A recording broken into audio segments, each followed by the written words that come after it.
ஏன்னா இயேசுவோட பிள்ளைகளுக்கு வியாதிகள் வரக்கூடாது. ஏன்னா கர்த்தராகிய இயேசு கிறிஸ்து 2000 வருடங்களுக்கு முன்பாகவே நம்முடைய பாவங்களையும் நம்முடைய வியாதிகளையும் அவர் சிலுவையின் மேல் சுமந்து தீர்த்தார். யாத்திராகமத்துல வசனம் 15:26 சொல்லுது, தேவன் நம் பரிகாரியாகிய கர்த்தர். ஒரு வியாதி அப்படின்னு வந்துருச்சு அப்படின்னா, எனக்கு வயசாயிடுச்சு அதனால இது வந்துருச்சு, இல்ல ஏதோ பரம்பரையா எங்க மூதாதையருக்கு இந்த மாதிரி வியாதிகள் இருந்துச்சு, ஹெரிடிட்ரின்னு சொல்லுவாங்க பார்த்தீங்களா, அவங்களுக்குலாம் இருந்துச்சு, அதனால எனக்கும் இது வந்துருச்சு அப்படின்ற மாதிரி இந்த வியாதிகளை ஒப்புக்கொள்ளுகிற சூழ்நிலை கிறிஸ்தவர்களுக்கு வந்துருச்சு.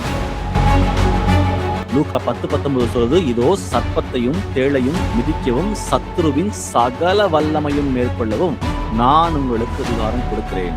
அப்ப இந்த அதிகாரம் அப்போஸ்தலருக்கு மாத்திரமல்ல, இதை வாசிக்கிற ஒவ்வொருவருக்கும் இந்த அதிகாரம் உண்டு. இயேசுவை சொந்த ரட்சகராக ஏற்றுக்கொண்டு உடன்படிக்கையின் மூலமாக ஞானஸ்நானம் பெற்ற ஒவ்வொரு பிள்ளைகளுக்கும் இந்த சத்துருவினுடைய சகல வல்லமையும் மேற்கொள்ளக்கூடிய அதிகாரம் நமக்கு இருக்கிறது. நமது மீட்பரும் இரட்சகருமாகிய இயேசு கிறிஸ்துவின் கிருபையும் இரக்கமும் உங்கள் அனைவரோடும் இருக்கட்டும். இன்னைக்கு நம்ம தியானிக்க போற தலைப்பு ஹீலிங், வியாதிகளுக்கு சுகம். கிறிஸ்தவர்கள் வீட்லேயும் சரி, புறஜாதிகள் வீட்லேயும் சரி, இந்த வியாதி அப்படின்ற விஷயங்கள் பெரும்பாலும் இருக்கு. அவங்க ஜீவனுள்ள தேவனை அறியாத பிள்ளைகளாக இருக்கிறாங்க புறஜாதிகள். அவங்க வீட்லேயும் வியாதிகள் வருகிறது. ஜீவனுள்ள தேவனை விசுவாசித்து அவரையே பற்றி கொண்டிருக்கிற நமக்கும் கூட நம்ம வீடுகள்லையும் நமக்கும் சில வியாதிகள் வருகிறது. இந்த வியாதிகள் குறித்து நம்ம இன்னைக்கு டீட்டெயில்டாக பார்க்கலாம். ஏன்னா இயேசுவோட பிள்ளைகளுக்கு வியாதிகள் வரக்கூடாது. ஏன்னா கர்த்தராகிய இயேசு கிறிஸ்து 2000 வருடங்களுக்கு முன்பாகவே நம்முடைய பாவங்களையும் நம்முடைய வியாதிகளையும் அவர் சிலுவையின் மேல் சுமந்து தீர்த்தார். யாத்திராகமத்துல வசனம் 15:26 சொல்லுது, தேவன் நம் பரிகாரியாகிய கர்த்தர். ஹீப்ரூல சொல்றாங்க பார்த்தீங்களா, யெகோவா ராஃபா. தேவன் அவருடைய தன்மையே என்னன்னா, அவர் ஹீலிங் கொடுக்கவர் தான். ஆதாம் ஏவாளையும் ஆதியில உண்டாக்குன பொழுது வியாதிகளுக்கு அங்கே இடம் இல்லை. அவர் முழுமையாக அவர்களை சிருஷ்டித்தார். ஆனால் அவர் பாவம் செய்த பிறகு அந்த பாவத்தின் மூலமாக மனுஷன் மரணத்தை காண்கிற சூழ்நிலை வந்தது. அதனால வியாதிகளும் உள்ள வந்ததுன்னு நம்ம பார்க்கிறோம். அப்போ தேவன் ஹீலிங்கை தருகிறவர் அல்ல, அவருடைய தன்மை அதுதான். தேவன் வியாதிகளுக்கு சுகம் கொடுக்கிற தேவன் தான். அப்போ இயேசு கிறிஸ்து வெளிப்பட்ட பொழுது அவர் நம்முடைய பாவங்களையும் சுமந்து தீர்த்தார். அதே போல நம்முடைய வியாதிகளையும் அவர் சுமந்து தீர்த்தார். 1 பேதுரு 2:24 தான் நமக்கு சொல்லிக் கொடுக்குது. அப்போ தேவன் ஒருபோதும் மனுஷன் வியாதியில கஷ்டப்படணும், வியாதியில மறிக்கணும்ன்றது தேவனுடைய திட்டமே கிடையவே கிடையாது. அது பாவத்தின் மூலமாக வந்த காரியங்களாக இருக்கிறது. ஆனா இன்றைக்கு இது எல்லாம் வசனத்தின் மூலமாக அறிந்தாலும் கூட, ஒரு வியாதி அப்படின்னு வந்துருச்சு அப்படின்னா, எனக்கு வயசாயிடுச்சு அதனால இது வந்துருச்சு, இல்ல ஏதோ பரம்பரையா எங்க மூதாதையருக்கு இந்த மாதிரி வியாதிகள் இருந்துச்சு, ஹெரிடிட்ரின்னு சொல்லுவாங்க பார்த்தீங்களா, அவங்களுக்குலாம் இருந்துச்சு, அதனால எனக்கும் இது வந்துருச்சு அப்படின்ற மாதிரி இந்த வியாதிகளை ஒப்புக்கொள்ளுகிற சூழ்நிலை கிறிஸ்தவர்களுக்கு வந்துருச்சு. இன்னைக்கு நம்ம யாரும் அதை ஒப்புக்கொள்ள வேண்டாம். ஏனென்றால் தேவன் வியாதியில ஒரு மனுஷன் வாழணுன்றதுக்காக அவர் சிலுவையிலே தொங்கவும் இல்லை, சிலுவையில அவர் அடிக்கப்படவும் இல்லை, அவர் மறிக்கவும் இல்லை. அவருடைய தன்மையை நம்ம எல்லாரும் வியாதி இல்லாம வாழ வேண்டும் என்பதுதான். அப்போ இது எல்லாம் அறிந்தும் கூட கிறிஸ்தவர்கள் நாம அதை ஒப்புக்கொண்டு அதோட நம்ம வாழ்ந்து கொண்டிருக்கிறோம். அதை முதல்ல நம்ம புரிஞ்சுக்கிட்டு அதை விட்டு வெளியே வரணும். இந்த வியாதியிலிருந்து சுகம் என்பது இயேசுவை சொந்த இரட்சகராக ஏற்றுக்கொண்டிருக்கிற நம் ஒவ்வொருவருக்கும் அது கர்த்தர் கொடுத்திருக்கிறார். அப்போ அந்த வியாதியிலிருந்து சுகம் வேணும்னு அந்த டிசையர், அது எண்ணம் மட்டும் இருந்தா மட்டும் பத்தாது. நம்ம அதுக்கு என்னென்ன செய்யணும், இந்த வியாதியிலிருந்து சுகம் பெறுவதற்கு நான் என்னெல்லாம் செய்ய வேண்டும் என்பதை குறித்து நம்ம இன்னைக்கு தியானிக்க போகிறோம். முதல்ல அதுக்கு அடிப்படையா இருக்கிற வசனத்தை நம்ம வாசிக்க கேட்கலாம். 1 பேதுரு 2ஆம் அதிகாரம் வசனம் 24. 1 Peter 2:24. நாம் பாவங்களுக்கு செத்து நீதிக்கு பிழைத்திருக்கும்படிக்கு அவர் தாமே தமது சரீரத்திலே நம்முடைய பாவங்களை சிலுவையின் மேல் சுமந்தார், அவருடைய தழும்புகளால் குணமானீர்கள். ஆமென். இதே வசனம் பேரலல் வசனம் பாத்தீங்கன்னா பழைய ஏற்பாடுல ஐசையால சொல்லப்பட்டிருக்கிறது. அந்த வசனங்கள் என்ன சொல்றதுன்னா, நம்முடைய மீறுதல் நிமித்தம் அவர் காயப்பட்டு நமக்காக அவர் நொறுக்கப்பட்டார், நமக்கு சமாதானத்தை உண்டு பண்ணும் ஆக்கினை அவர் மேல் வந்தது, அவருடைய இயேசு கிறிஸ்துவின் தழும்புகளால நாம் குணமாவோம். அதாவது இயேசு கிறிஸ்து வெளிப்பட்ட பிறகு அவர் நமக்காக அடிபட்டு நமக்காக தழும்புகள் மூலமாக நமக்கு சுகத்தை கொடுப்பார் என்பதை இயேசு பிறப்பதற்கு முன்பாகவே தீர்க்க தரிசனமாக எழுதப்பட்ட அந்த வசனம் தான் ஐசையால 53ஆம் அதிகாரத்துல எழுதப்பட்டிருக்கு. அப்போ குணமாவோம் என்று அது ஃபியூச்சர்ல சொல்லப்பட்ட வார்த்தைகள் இந்த 1 பேதுரு 2:24 தழும்புகளால் குணமானீர்கள் அப்படின்னு சொல்லி எழுதப்பட்டிருக்கு. அதாவது இயேசு கிறிஸ்து வெளிப்பட்ட பிறகு அவருடைய சிலுவை மரணத்தின் மூலமாக நம் எல்லாருக்கும் அவருடைய தழும்புகளால சுகம் உண்டாயிற்று என்பதை ரொம்ப அணித்தரமாக இந்த வார்த்தைகள் நமக்கு சொல்லி கொடுக்குது. அப்போ அதுக்கு நம்ம என்ன செய்யணும்னா, நாம் பாவங்களுக்கு செத்து நீதிக்கு பிழைத்திருக்கும்படிக்கு அவர் தாமே தமது சரீரத்திலே நம்முடைய பாவங்களை சிலுவையின் மேல் சுமந்தார். அவருடைய தழும்புகளால் நாம் எல்லாருமே குணமாயிட்டோம். அப்போ இயேசு கிறிஸ்து சிலுவையில தொங்கி அவர் உடம்பு கிழிக்கப்பட்டது எதுக்கு அப்படின்னு பார்க்கும் பொழுது நாம் எல்லாரும் சுகமாக வாழ வேண்டும். அவருடைய தழும்புகளால் நமக்கு சுகத்தை கொடுத்திருக்கிறார். அந்த தழும்புகளால் சுகத்தை கொடுப்பதற்கு முன்பாக அவர் பாவத்தின் கூரை அவர் உடைத்திருக்கிறார் என்பதை நான் பார்க்கிறோம். அதான் சொல்றாரு அந்த இடத்துல, நாம் பாவங்களுக்கு செத்து நீதிக்கு பிழைத்திருக்கும்படியாக. நாம் எல்லாரும் பாவிகள் தான். நமக்கு நம்முடைய பாவங்களுக்கு பரிகாரம் நம்மால செலுத்த முடியாது. அதனால கர்த்தராகிய இயேசு கிறிஸ்து தேவனாக இருந்தவர் இறங்கி நம்முடைய பாவங்களுக்காக அவர் மரித்தார். இன்றைக்கு அவரை சொந்த இரட்சகராக ஏற்றுக்கொண்டிருக்கிற நாம் எல்லாரும் அந்த பாவத்திலிருந்து நீங்களாகி இயேசு என்கிற நம்முடைய தேவனுடைய நீதியினால நாம் மீண்டுமாக பிழைத்திருக்கிறோம். பிழைத்திருக்கிற ஒவ்வொரு பிள்ளையுடைய வாழ்க்கையிலும் ஒரு சுதந்திரம் இருக்கிறது. அந்த சுதந்திரம் தான் சொல்லுகிறது, அவர் தாமே தமது சரீரத்திலே நம்முடைய பாவங்களை சிலுவையின் மேல் சுமந்தார். அவருடைய தழும்புகளால் நாம் எல்லாரும் குணமாகிறோம். அப்போ நம்ம நீதியுள்ள ஒரு வாழ்க்கை, கர்த்தருக்கு பிரியமான ஒரு நீதியுள்ள வாழ்க்கையை வாழும் பொழுது கண்டிப்பா வியாதிகளுக்கு நம் உடம்புல இடம் இல்லவே இல்லை. அதுதான் வசனம் சொல்லுது, நீதிக்கு பிழைத்து. பாவங்களுக்கு செத்து நீதிக்கு நாம் எல்லாரும் பிழைத்திருக்கிற பிள்ளைகளாக ஒரு நீதியுள்ள ஒரு வாழ்க்கை, ஒரு கர்த்தருக்கு பிரியமான ஒரு வாழ்க்கையை இந்த பூமியிலே வாழும் பொழுது நமக்கு ஒருபோதும் வியாதி வருவதற்கு வாய்ப்பே இல்லை. அந்த வியாதிக்கு நம்ம மேல பலன் செலுத்துவதற்கு அதிகாரமும் இல்லை. அப்போ அதை குறித்து பார்க்கும் பொழுது முதல்ல வியாதி நமக்கு ஏன் வருகிறது அப்படின்றத நம்ம முதல்ல தெரிஞ்சுக்கலாம். ஸோ இந்த வசனத்தை மையமா வச்சு நம்ம அதிக வசனம் தியானிக்க போகிறோம். இன்னைக்கு முதல்ல நம்ம தெரிஞ்சுக்கலாம் வியாதி நமக்கு ஏன் வருகிறது. அதற்கு வாசிக்கலாம் வசனம், யாத்திராகமம் 15ஆம் அதிகாரம் வசனம் 26. எக்ஸடஸ் 15:26. நீ உன் தேவனாகிய கர்த்தரின் சத்தத்தை கவனமாய் கேட்டு அவர் பார்வைக்கு செம்மையானவைகளை செய்து அவர் கட்டளைகளுக்கு செவி கொடுத்து அவருடைய நியமங்கள் யாவையும் கை கொண்டால் நான் எகிப்தியருக்கு வரப்பண்ணின வியாதிகளில் ஒன்றையும் உனக்கு வரப்பண்ணேன். நானே உன் பரிகாரியாகிய கர்த்தர் என்றார். ஆமென். நானே உன் பரிகாரியாகிய கர்த்தர். அந்த இடத்துல போடப்பட்டிருக்கு. இதே வார்த்தை தான் இது இங்கிலீஷ்ல படிச்சு பார்த்தோம்னா காட் ஹூ ஹீலத். நமக்கு வியாதிகள் இருந்து சுகம் கொடுக்கிற தேவன் அப்படின்னு சொல்லி போட்டிருக்கு. இதுதான் ஹீப்ரூல யெகோவா ராஃபா. அப்போ தேவனுடைய தன்மையே நமக்கு என்னன்னா, அவர் எப்படி இரக்கமும் மன உருக்கமும் நீடிய சாந்தமும் தயவும் இருக்கிற தேவன் சொல்லிட்டு அவர் தன்மையை பத்தி நம்ம பேசுறோமோ, அவர் கேரக்டரை பத்தி பேசுறோமோ, அதே போல தேவன் நமக்கு பரிகாரியாக, நமக்கு ஒரு டாக்டராக, நமக்கு ஹீலராக அவர் இருக்கிறார்ன்றதை பாக்குறோம்.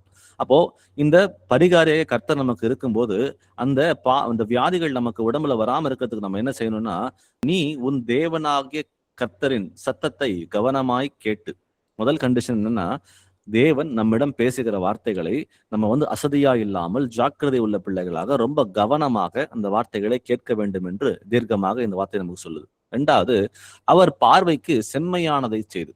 இப்போ நம்மையே பிரியப்படுத்தக்கூடிய காரியங்களை பூமியில நடப்பிக்காம, மனுஷரை பிரியப்படுத்தக்கூடிய காரியங்களை பூமிக்கு நடப்பிக்காம, கர்த்தருக்கு எது பிரியமாக இருக்கிறது, நான் செய்கிற ஒவ்வொரு விஷயம், என் சிந்தனையா இருந்தாலும் சரி, என் சொல்லா இருந்தாலும் சரி, என் செயல்பாடுகளா இருந்தாலும் சரி, எல்லாமே கர்த்தருக்கு பிரியமான காரியங்களை நம்ம நடப்பிக்கிறோமா என்பதை நம்மை நாமே நிதானித்து அறிய வேண்டும். முதல்ல கர்த்தருடைய சத்தத்தை கவனமாய் கேட்க வேண்டும். சத்தத்தை கவனமாய் கேட்டு அதை உணர்ந்து அந்த வார்த்தையின்படியாக கர்த்தருக்கு பார்வைக்கு செம்மையானவைகளை செய்து அவர் கட்டளைகளுக்கு செவி கொடுத்து அவர் நியமங்கள் யாவையும் கை கொண்டால்.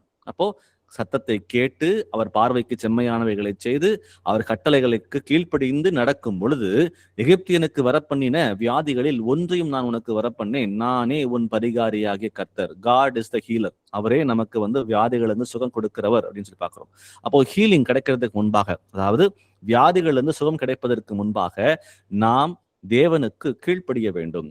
அப்போ நமக்கு இன்னைக்கு ஏதாவது ஒரு வியாதிகள் வந்திருக்கு அப்படின்னா, அது தலைவலியா இருந்தாலும் சரி, பெரிய வியாதிகளா இருந்தாலும் சரி, எதுவா இருந்தாலும் நம்ம கர்த்தருக்கு எந்தெந்த காரியங்களை கீழ்ப்படுகிறோம், எந்தெந்த காரியங்களை கீழ்ப்படியலன்றதை நம்ம நிதானித்து பார்க்க வேண்டிய கட்டாயத்துல இருக்கிறோம். ஏனென்றால் கிறிஸ்தவர்கள் வியாதியில வாழக்கூடாது. வாழ்வதற்காக கர்த்தராக இயேசு கிறிஸ்து சிலுவையில தொங்கி நமக்காக மரிக்கிற அவர் தழும்புகள் உடம்பு கிழிக்கப்பட்ட காரணமே நாம் எல்லாரும் சுகமாக வியாதி இல்லாமல் வாழ வேண்டும் என்பதற்காக தான். அப்போ அதை குறித்து இன்னும் பார்க்கலாம். ரோமர் 5ஆம் அதிகாரம் வசனம் 12. ரோமன்ஸ் 5:12.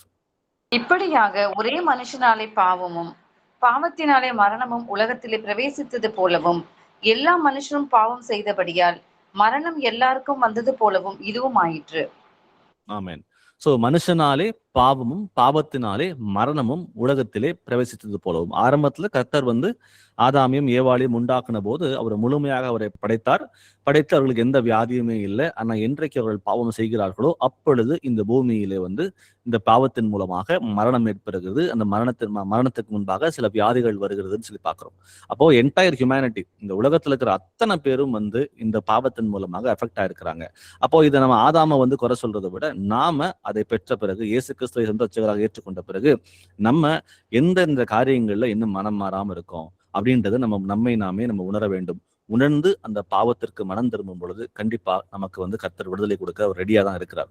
அப்போ பாவத்தின் மூலமா மட்டும்தான் வியாதிகள் வருது அப்படின்றத நம்ம உணர வேண்டும். அதான் வசனம் சொல்லுது, ரோமர் 15:5-12, மனுஷராலே பாவமும் பாவத்தினாலே மரணமும் உலகத்திலே பிரவேசித்தது போல எல்லா மனுஷருக்கும் பாவம் செய்தபடியினால் மரணம் எல்லாருக்கும் வந்தது போலவும் இதுவும் ஆயிற்று. அப்போ இதுல இருந்து தப்பிக்கணும் அப்படின்னா, இந்த மரணத்திலிருந்து தப்பிக்க வேண்டும், இந்த வியாதியிலிருந்து தப்பிக்க வேண்டும் என்றால் நமக்கு தேவனுடைய கிருபை அதிகமாக தேவைப்படுகிறது. அப்ப தேவ கிருபை நம்மை ஆட்கொள்ளணும்னா நம்ம அவருக்கு கீழ்ப்படிதல் உள்ள பிள்ளைகளாக இருக்கும் பொழுது அவர் கரங்களை விரித்து நம் பாவங்களையும் அக்கிரமங்கள் எல்லாவற்றையும் மன்னித்து நம்ம சுத்திகரித்து அவர் அவருக்கு பிரியமான பிள்ளைகளாக, பரிசுத்தமுள்ள பிள்ளைகளாக அவர் மாற்றவும், அந்த வியாதியிலிருந்து சுகம் கொடுக்கவும் அவர் ரெடியா தான் இருக்கிறார். வாசிக்கலாம் ரோமர் 6ஆம் அதிகாரம் வசனம் 23. ரோமன்ஸ் 6:23.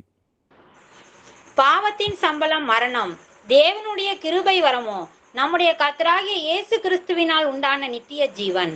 ஆமென். அப்ப எப்படி ஒரு வேலை செய்யும் பொழுது அது கூலி கிடைக்கிறதோ, அதுபோல பாவம் செய்யும் பொழுது அந்த பாவத்துக்குரிய கூலி என்னன்னா மரணம் அப்படின்னு சொல்லி சொல்லப்படுது. அப்போ இந்த மரணத்தை நம்ம மேற்கொள்ள வேண்டும். தேவனுடைய கிருபை வரமோ நம்முடைய கர்த்தராக இயேசு கிறிஸ்துவினால் உண்டாகும் நித்திய ஜீவன் அப்படின்னு சொல்லி பார்க்கிறோம். அப்ப இந்த பாவத்திலிருந்து நீங்களாகி நம்ம தேவனுடைய கிருபையினால் ஆட்கொள்ளப்பட்டு நம்ம நித்திய ஜீவனுக்குள்ள பிரவேசிக்க வேண்டும் என்று ஆண்டவர் விரும்புகிறார். அப்போ அந்த நித்திய ஜீவனுக்குள்ள பிரவேசிக்கணும் அப்படின்னா முதல்ல அந்த பாவம் எந்தெந்த இடத்துல என்னை பாவம் ஆட்கொண்டு இருக்கிறது அப்படின்றத நம்ம உணர வேண்டும். ஆனா அந்த பாவத்துல வாழ்ந்து கொண்டே இருக்கும் பொழுது கண்டிப்பா இந்த வசனம் சொல்வது போல அது நித்திய ஜீவனுக்கு ஏதுவானதாக இல்லாமல் அது மரணத்துக்கு ஏதுவானதாக இருக்கிறது. அப்போ நம்ம இயேசுவை கண்டுபிடிச்சா மட்டும் பத்தாது, ரட்சகரை ஏற்றுக்கொண்டா மட்டும் பத்தாது, நம்ம அவருக்கு முழுமையாக கீழ்ப்படிந்து பாவங்கள் எதெல்லாம் என்னை அசுசிப்படுத்துகிறதோ, ஏன்னா பாவம் செய்யும் பொழுது என்னுடைய சரீரமும் அசுசிப்படுகிறது, என்னுடைய ஆவியும் அசுசிப்படுகிறது. அப்போ இந்த காரியங்களை புரிந்து கொண்டு இந்த பாவங்களை விட்டொழித்து அதை வெறுத்து அதை பாவம் வாயார அறிக்கையிட்டு மனம் திரும்பும் பொழுது நமக்கு சுகம் உண்டாகும் என்பதை நம்ம பார்க்கிறோம். வாசிக்கலாம் அடுத்ததா யோவான் 5ஆம் அதிகாரம் வசனம் 14. ஜான் 5:14. அதற்கு பின்பு இயேசு அவனை தேவாலயத்திலே கண்டு, இதோ நீ சொஸ்தமானாய், அதிக கேடானபடி நீ பாவம் செய்யாதே என்றார். ஆமென். அப்போ தேவன் நமக்கு சுகத்தை கொடுக்கும் பொழுது அவர் கொஞ்சம் கொஞ்சமாலாம் கொடுக்கறது இல்லை, அவர் கம்ப்ளீட்டா கொடுக்கிறார். அதான் வசனம் சொல்லுது. இந்த இடத்துல அவர் சுஸ்தத்தை கொடுக்கிறார். அந்த இடத்துல அதன் பின் இயேசுவை நோக்கி தேவாலயத்திலே கண்டு, இதோ நீ சொஸ்தமானாய், அதிக கேடானது ஒன்றும் வராதபடிக்கு இனி பாவம் செய்யாதே. அவன் முழுமையாக சுகமடைந்திருக்கிறான். அவன் முழுமையாக சுகம் அடைந்த மனுஷனை பார்த்து ஆண்டவர் சொல்றாரு, இனி நீ பாவம் செய்யாதே. ஆனா ஒரு வார்னிங் கொடுக்கிறார், உனக்கு ஹீல் ஆயிடுச்சு, உனக்கு ஹீல் ஆனதுக்கு அப்புறம் திரும்பவும் அந்த பழைய மனுஷனுடைய வாழ்க்கையை நீ வாழாத, நீ மனம் திரும்பி இனிமே நீ பாவம் செய்யாம நீ வாழ்ந்தீன்னா நீ இனிமே பிசாசானவனுக்கு இனிமே கதவை திறந்து கொடுக்காம அந்த கதவை மூடி வைத்துக் கொண்டு இன்னும் பிரச்சனைகளுக்குள்ள நீ உள்ள போகாம உன்னை பாதுகாத்துக் கொள்ள முடியும். அப்போ நமக்கு வியாதியிலிருந்து சுகம் வேணும் அப்படின்னா நம்ம பரிசுத்தத்தை காத்துக்கொள்ள வேண்டும். நம்ம பரிசுத்தமாக மாற நம்ம இன்னும் அதிகமான தேவனுடைய பிள்ளைகளாக மாறுகிறோம். அப்ப எந்த பாவத்தின் மூலமாக வியாதி வந்துச்சோ அதை நம்ம ஃபர்ஸ்ட் கண்டுபிடிச்சு அதுக்கு நம்ம மன்னிப்பு கேட்கும் பொழுது அந்த பாவத்தை கர்த்தர் மன்னிக்கவும் செய்கிறார். நம்ம வியாதியிலிருந்து சுகமும் நம்ம கர்த்தர் நம்ம கொடுக்கிற தேவனாகவே இருக்கிறார். வாசிப்போம் அடுத்ததா யாக்கோபு 5ஆம் அதிகாரம் வசனங்கள் 15 முதல் 16 வரை. ஜேம்ஸ் 5:15-16. அப்பொழுது விசுவாசமுள்ள ஜெபம் பிணியாளியை இரட்சிக்கும், கர்த்தர் அவனை எழுப்புவார். அவன் பாவம் செய்தவன் ஆனால் அது அவனுக்கு மன்னிக்கப்படும். நீங்கள் சொஸ்தம் அடையும்படிக்கு உங்கள் குற்றங்களை ஒருவருக்கொருவர் அறிக்கையிட்டு ஒருவருக்காக ஒருவர் ஜெபம் பண்ணுங்கள். நீதிமான் செய்யும் ஊக்கமான வேண்டுதல் மிகவும் பலனுள்ளதா இருக்கிறது. ஆமென். ஆமென். அப்போது விசுவாசம் உள்ள ஜெபம் பிணியாளியை ரட்சிக்கும் அப்படின்னு போடப்பட்டிருக்கு. அப்ப நம்ம இந்த இடத்துல வந்து விசுவாசத்தோடு ஜெபிக்கும் பொழுது அங்கே விடுதலை உண்டாகும். கர்த்தர் அவனை எழுப்புவார். அவன் பாவம் செய்தவனானால் அது அவனுக்கு மன்னிக்கப்படும் சொல்லி பார்க்கிறோம். அப்போ அடுத்த 16ஆம் வசனம் சொல்லுது, நீங்கள் சொஸ்தமடையும்படிக்கு. அப்ப நமக்குள்ள வந்து ஆவியில வந்து நம்ம வந்து சோர்வடைந்திருந்தாலும் சரி, இல்ல மாம்சத்துல வந்து வியாதி இருந்தாலும் சரி, நீங்கள் சொஸ்தமடையும்படிக்கு உங்கள் குற்றங்களை ஒருவருக்கொருவர் அறிக்கையிட்டு. அப்ப நமக்கு விரோதமாக யாராவது ஏதாவது செஞ்சிருந்தாலோ, இல்ல மற்றவர்களுக்கு விரோதமாக நாம ஏதோ செஞ்சிருந்தாலோ, அந்த இடத்துல நம்ம சமாதானத்தை உண்டு பண்ண வேண்டிய கடமையில் நம்ம எல்லாருமே இருக்கும். ஏன்னா பரிசுத்தம் இல்லாமல் ஒருவனும் கர்த்தரை தரிசிக்க முடியாது. பரிசுத்தம் மாத்திரமல்ல, அந்த பரிசுத்தத்தோடு சேர்ந்து சமாதானமாகவும் நாம் இருக்க வேண்டும் என்று பார்க்கிறோம். அப்போ சமாதானமும் பரிசுத்தமும் ஒன்றோடு ஒன்று இணைந்திருக்கிறது. நம்ம ரெண்டுமே சேர்த்து நம்ம செய்யும் பொழுது, ஒருவேளை வந்து சமாதானம் இல்லாம யார் கூட இருக்கிறீங்களா, அப்போ யார் கூட இருக்கிறீங்கன்னு சொல்லி அதை தேடி ஆராய்ஞ்சு கண்டுபிடிச்சு அவங்களோட சமாதானத்தை பண்ண வேண்டிய கடமை நமக்கு இருக்கிறது. அப்போ அப்படி பண்ணும் பொழுது நம்ம ஆவியிலையும் நம்ம வந்து சுத்திகரிக்கப்படுகிறோம். மாம்சத்திலையும் பாத்தீங்கன்னா வியாதிகள் இருந்தால் அதுவும் சுத்திகரிக்கப்படும். அப்ப பெரும்பாலும் வந்து கசப்பு, இந்த வைராக்கியம், இந்த சண்டை, இந்த பிரிவினைகள், இதன் மூலமாக நம்ம பிசாசானவருக்கு கதவை திறந்து கொடுக்கிறோம். அப்ப அவன் திறந்து கொடுக்கும் பொழுது திருடன் உள்ள எதுக்கு வரான்? திருடவும் கொல்லவும் அழிக்கவும் என்று வேற ஒன்றுக்குமே வருகிறான். அப்ப இந்த வியாதிகள் அப்படின்னு சொல்லி வரும் பொழுது இந்த இடத்துல வசனம் சொல்வது போல ஒருவருக்கொருவர் விரோதமாக அறிக்கையிடாமல், ஒருவருக்கொருவர் மேல ஏதாவது குறைகள் இருந்துச்சு அப்படின்னா, இல்ல கோபங்கள் இருந்துச்சுன்னா, மன்னிக்க முடியாம இருந்துச்சுன்னா அவங்களை வந்து மன்னிக்க வேண்டும் என்று இங்க பாக்குறோம். அடுத்தது மாத்திரமல்ல, அது மட்டுமல்ல, ஒருவருக்காக ஒருவர் ஜெபம் பண்ணுங்கள், நீதிமான் செய்யும் ஊக்கமான வேண்டுதல் மிகவும் பலனுள்ளதாக இருக்கிறது. அப்போ நம்ம வந்து நம்ம எல்லாரும் வந்து இயேசுவின் நீதினால மீண்டும் பிழைத்திருக்கிறோம். அப்ப நம்ம செய்கிற ஜெபம் வந்து அந்த இடத்துல கண்டிப்பா பவர்ஃபுல்லா இருக்கும். அது வந்து பலனுள்ள ஜெபமாக இருக்கிறது என்பதை நம்ம பார்க்கிறோம். அப்போ இப்ப இவ்வளவு நேரம் பார்த்த காரியங்கள்ல வந்து முதல்ல நமக்குள்ள வியாதி ஏன் வருது அப்படின்னு சொல்லி பார்க்கும்பொழுது அது பாவத்தின் மூலமா தான் அது வருது. அதுதான் ஆக்சஸ் அதுக்கு. ஏன்னா கர்த்தர் வந்து நான் ஆதாமை படைத்த பொழுது அவர் வந்து அவனை பரிசுத்தமாக படைத்தார், அவனுக்கு எந்த வியாதியும் கிடையாது. ஆனா அதுக்கப்புறம் மனுஷன் பாவம் செய்ததுனாலதான் இந்த வியாதிகள் ஒண்ணு தொட்டு வர ஆரம்பிச்சிருச்சு. அப்ப நமக்குள்ளும் ஒரு வியாதி இருக்கு அப்படின்னா, யாருக்குள்ள ஒரு வியாதி இருக்கு அப்படின்னா அதுக்கு காரணம் என்னன்னு பார்க்கும் பொழுது அது முக்கியமாக அது பாவத்தின் மூலமா மட்டும்தான் வந்திருக்கு. இப்ப அடுத்த ஸ்டெப் இரண்டாவது என்ன பார்க்க போறோம் அப்படின்னா, நம்ம பாவத்தின் மூலமாக வந்திருக்குன்னு சொல்லி நம்ம சொன்னாலும் வார்த்தைகள் அதுதான் நமக்கு சொல்லி கொடுக்குது. இப்ப இவ்வளவு நேரமா பார்த்த இந்த 5-6 வசனங்கள் நமக்கு வந்து கர்த்தருடைய சத்தத்தை கீழ்ப்படியலன்னா அது பாவம். அது கீழ்ப்படியாம போகிறதுனால அந்த பாவம் நம்மை ஆண்டு கொள்ளுகிறது, மரணம் ஏற்படுகிறது. அந்த மரணத்துக்குரிய காரணம் வந்து வியாதிகளாக இருக்கிறதுன்னு சொல்லிட்டு நிறைய விஷயங்களை பார்த்தோம். அப்போ மனுஷனுக்குள்ள அந்த வியாதிகள் வந்தாலும் கூட அந்த வியாதிகள் வந்த பிறகு ஜஸ்டிபிகேஷன் கொடுக்குறாங்க நிறைய பேர். நான் வந்து பெருசா ஒன்றும் பாவம் பண்ணவே இல்லை, இதெல்லாம் ஒரு பெரிய பாவமா, இதுக்கெல்லாம் வந்து கர்த்தர் வியாதியை அனுமதிப்பாரா அப்படின்ற மாதிரி கர்த்தரையும் குறை சொல்லுகிற சூழ்நிலையும் வருது. இன்னொரு விஷயம் பாத்தீங்கன்னா, நான் பாவம் செஞ்சிருக்கிறேன்ற அந்த உணர்வு அது வந்து இல்லாமல் போகிறது. முதல்ல புரிஞ்சுக்கணும், மனுஷனா இருக்கிறவங்க எல்லாருமே பாவிகள் தான். நாம் இன்னும் பரிசுத்தம் அடையல. அந்த பரிசுத்தத்தை நோக்கிதான் நம்ம எல்லாரும் சென்று கொண்டிருக்கிறோம். பரிசுத்தர் கர்த்தர் மாத்திரம்தான். அவர் தான் அவரை நோக்கி அழைத்து கொண்டு சென்று கொண்டிருக்கிறார். ஆனா இடையில காலகட்டத்துல வாழும் பொழுது நம்ம தவறு செய்கிறோம், விழுகிறோம், எழுந்து நிற்கிறோம். கர்த்தர் எழுந்து அவர் கிருபையா இருந்து பாவங்களை மன்னிக்கிற தேவனாகவும் இருக்கிறார். இதன் மத்தியில சில பேருக்கு வந்து தான் பாவி அப்படின்ற அந்த உணர்வே இல்லாமல் இருக்கிறது. அதை குறிச்சு நம்ம வசனங்களை வாசிக்க கேட்கலாம். ரோமர் 3ஆம் அதிகாரம் வசனம் 23 முதல் 24 வரை. ரோமன்ஸ் 3:23-24. எல்லாரும் பாவம் செய்து தேவ மகிமை அற்றவர்களாகி இலவசமாய் அவருடைய கிருபையினாலே கிறிஸ்து இயேசுவில் உள்ள மீட்பை கொண்டு நீதிமான்களாக்கப்படுகிறார்கள். ஆமென். அப்ப இந்த இடத்துல எல்லாருமே பாவம் செய்தோம், எல்லாருக்குமே கிருபை தேவை, ஒருவரும் நீதிமான் கிடையாது. அந்த ரட்சிப்பு கர்த்தர் மூலமா மாத்திரம்தான் வருகிறது என்பதை ரொம்ப தெளிவாக இங்க பார்க்கிறோம். அப்போ பாவி இல்ல, நிறைய தடவை கேட்டிருக்கேன், நான் அவ்வளவு பெரிய பாவமா, என்னோட மோசமாலாம் எல்லாம் வாழ்ந்துட்டு இருக்காங்க, அவ்வளவு பெரிய பாவம் பண்றாங்க, அவங்களுக்குலாம் ஒண்ணும் ஆக மாட்டேங்குது, எனக்கு மட்டும் ஏன் இப்படி ஆகுது, நான் அவ்வளவு பெரிய பாவி இல்லையேன்ற மாதிரி ஜஸ்டிபிகேஷன், செல்ஃப் இந்த ப்ரைடு இருக்கு பாத்தீங்களா, தான் ஒன்றும் செய்யலைன்ற மாதிரி ஒரு ப்ரைடு. அப்போ அதெல்லாம் வந்து கர்த்தருக்கு விரோதமான காரியமாகுது. தாழ்மையுள்ள இருதயத்தை தான் கர்த்தர் இணங்குறாருன்னு சொல்லி பாக்குறோம். அப்போ ரொம்ப தெளிவா சொல்லுது, எல்லாரும் பாவம் செய்தோம், எல்லாருக்குமே கிரேஸ் தேவை. அந்த பாவத்தின் மூலமா மட்டும்தான் இந்த மாதிரி வியாதிகள் வருகிறதுன்றதை உணர வேண்டும். இது உணர்வு வந்தா மட்டும் போதும், உடனே அந்த பாவத்தை என்னதென்று அறிந்து அறிக்கையிடும் பொழுது கர்த்தர் நம் பாவங்களை மன்னிக்கிற தேவனாக இருக்கிறார். வாசிக்கலாம் எரேமியா 17ஆம் அதிகாரம் வசனம் 9. ஜெர்மயா 17:9. எல்லாவற்றை பார்க்கிலும் இருதயமே திருக்குள்ளதும் மகா கேடுள்ளதுமாய் இருக்கிறது, அதை அறியத்தக்கவன் யார்? ஆமென். ஆமென். நம்முடைய இருதயத்தை அறிகிற தேவன் ஒருவர், அவர் மட்டும்தான். உள்ளிந்திரியங்களை ஆராய்ந்து அறிகிற தேவன் ஒருவர் மட்டும்தான். மனுஷனுக்கு நம்ம இருதயம் தெரியாது. சில டைம் நமக்கே நம்ம இருதயம் தெரியாது. ஏன்னா நம்ம செய்கிற காரியம் எப்பொழுதுமே சரி அப்படின்றது ஜஸ்டிபிகேஷன் இருதயம் கொடுக்கும். வசனத்துக்கூட ஒத்து பார்க்காம நம்ம யோசிக்க ஆரம்பிச்சிட்டோம் அப்படின்னா, நம்ம செய்கிற அனைத்து காரியத்துக்கும் நம்ம இருதயம் என்ன சொல்லுன்னா, இதுதான் சரி, நீ பண்றதுதான் கரெக்ட், இந்த சிச்சுவேஷன்ல இப்படிதான் நடக்கணும், இப்படி செஞ்சாதான் அவங்களுக்கு எல்லாம் புத்தி வரும் அப்படின்னு சொல்லிட்டு நம்ம என்ன பண்ணுவோம்னா, அது தவறாவே இருந்தாலும் நம்ம செய்யக்கூடிய காரியங்கள் எதுவா இருந்தாலும் நம் இருதயம் இதுதான் சரி அப்படின்னு அதை நியாயப்படுத்தும். அப்போ அதான் வசனம் சொல்லுது, எல்லாவற்றை பார்க்கிலும் இருதயமே திருக்குள்ளதும் மகா கேடுள்ளதுமாக இருக்கிறது அப்படின்னு சொல்லி பாக்குறோம். நம்ம ஃபீலிங்ஸ் இருக்கு பாத்தீங்கன்னா, நம்ம ஃபீலிங்ஸ், நம்ம எமோஷன்ஸ், இது எல்லாமே இது வசனத்தோட ஒப்பிட்டு பார்த்து இது சரியா இல்லையா நிதானிக்காம விட்டுட்டோம்னா கண்டிப்பா நமக்கு அது ஒரு வஞ்சனையாகவே மாறும். அது இல்லாம தன் மேல ஒரு பெரிய நம்பிக்கை, நான் யோசிச்சேன்னா நான் செஞ்சேன்னா எல்லாமே கரெக்டா தான் இருக்கும் அப்படின்னு சொல்லி நினைக்கிறேன் பாத்தீங்களா, அந்த செல்ஃப் ட்ரஸ்ட் அதுவும் கூட ரொம்ப ரொம்ப டேஞ்சரஸ். ஏன்னா அதுவும் மிஸ்லீட் ஆகும், அது தவறான ஒரு பாதைக்கு நம்ம இட்டு செல்லும். அப்போ எது யோசிச்சாலும் சரி, இது தேவனுடைய வசனங்களோடு ஒப்பிட்டு பார்த்து இது சரியா இருக்குதா, இது சரியா இல்லையா என்பதை நம்ம நிதானித்து பார்க்க வேண்டும். ஏன்னா நம்ம இருதயத்தை ஆராய்ந்து அறிகிற ஒருவர் மட்டும்தான். தேவனுடைய வார்த்தை மட்டும்தான் சத்தியம் உள்ளதாக இருக்கிறது.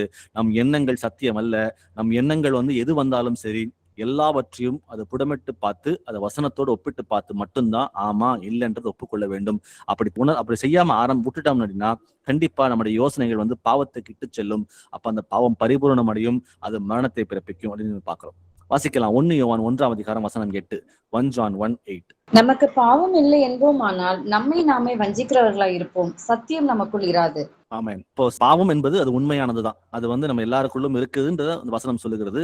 கர்த்தர் நம்மை சுத்திகரித்திருக்கிறார். இருந்தாலும் நம்ம வாழ்கிற இந்த டைம் ஃப்ரேம்ல நிறைய விஷயங்களை மாற்றத்துக்கு கொண்டு வந்துட்டு தான் இருக்கும். ஏன்னா நம்ம ஞானஸ்தானம் பெற்ற பொழுது நம்ம பாவங்களுக்கு செத்து நீதிக்கு பிழைத்திருக்கிறோம். அது நீதிக்கு பிழைத்த பிறகு நம்ம புதிய சிருஷ்டி தான். நம்ம இயேசு நம்மை கழுவி சுத்திகரித்து ராஜாக்களும் ஆசாரியமும் நம்ம மாத்திருக்கிறார். ஆனா மாத்திதார் உண்மையா இருந்தாலும் நம்முடைய பழைய மனுஷனுடைய புத்தி மாற்றத்துக்கு கொண்டு வர வேண்டியது நம்முடைய கடமை. அந்த பழைய மனுஷனுக்கு என்ன புத்தி இருந்துச்சு?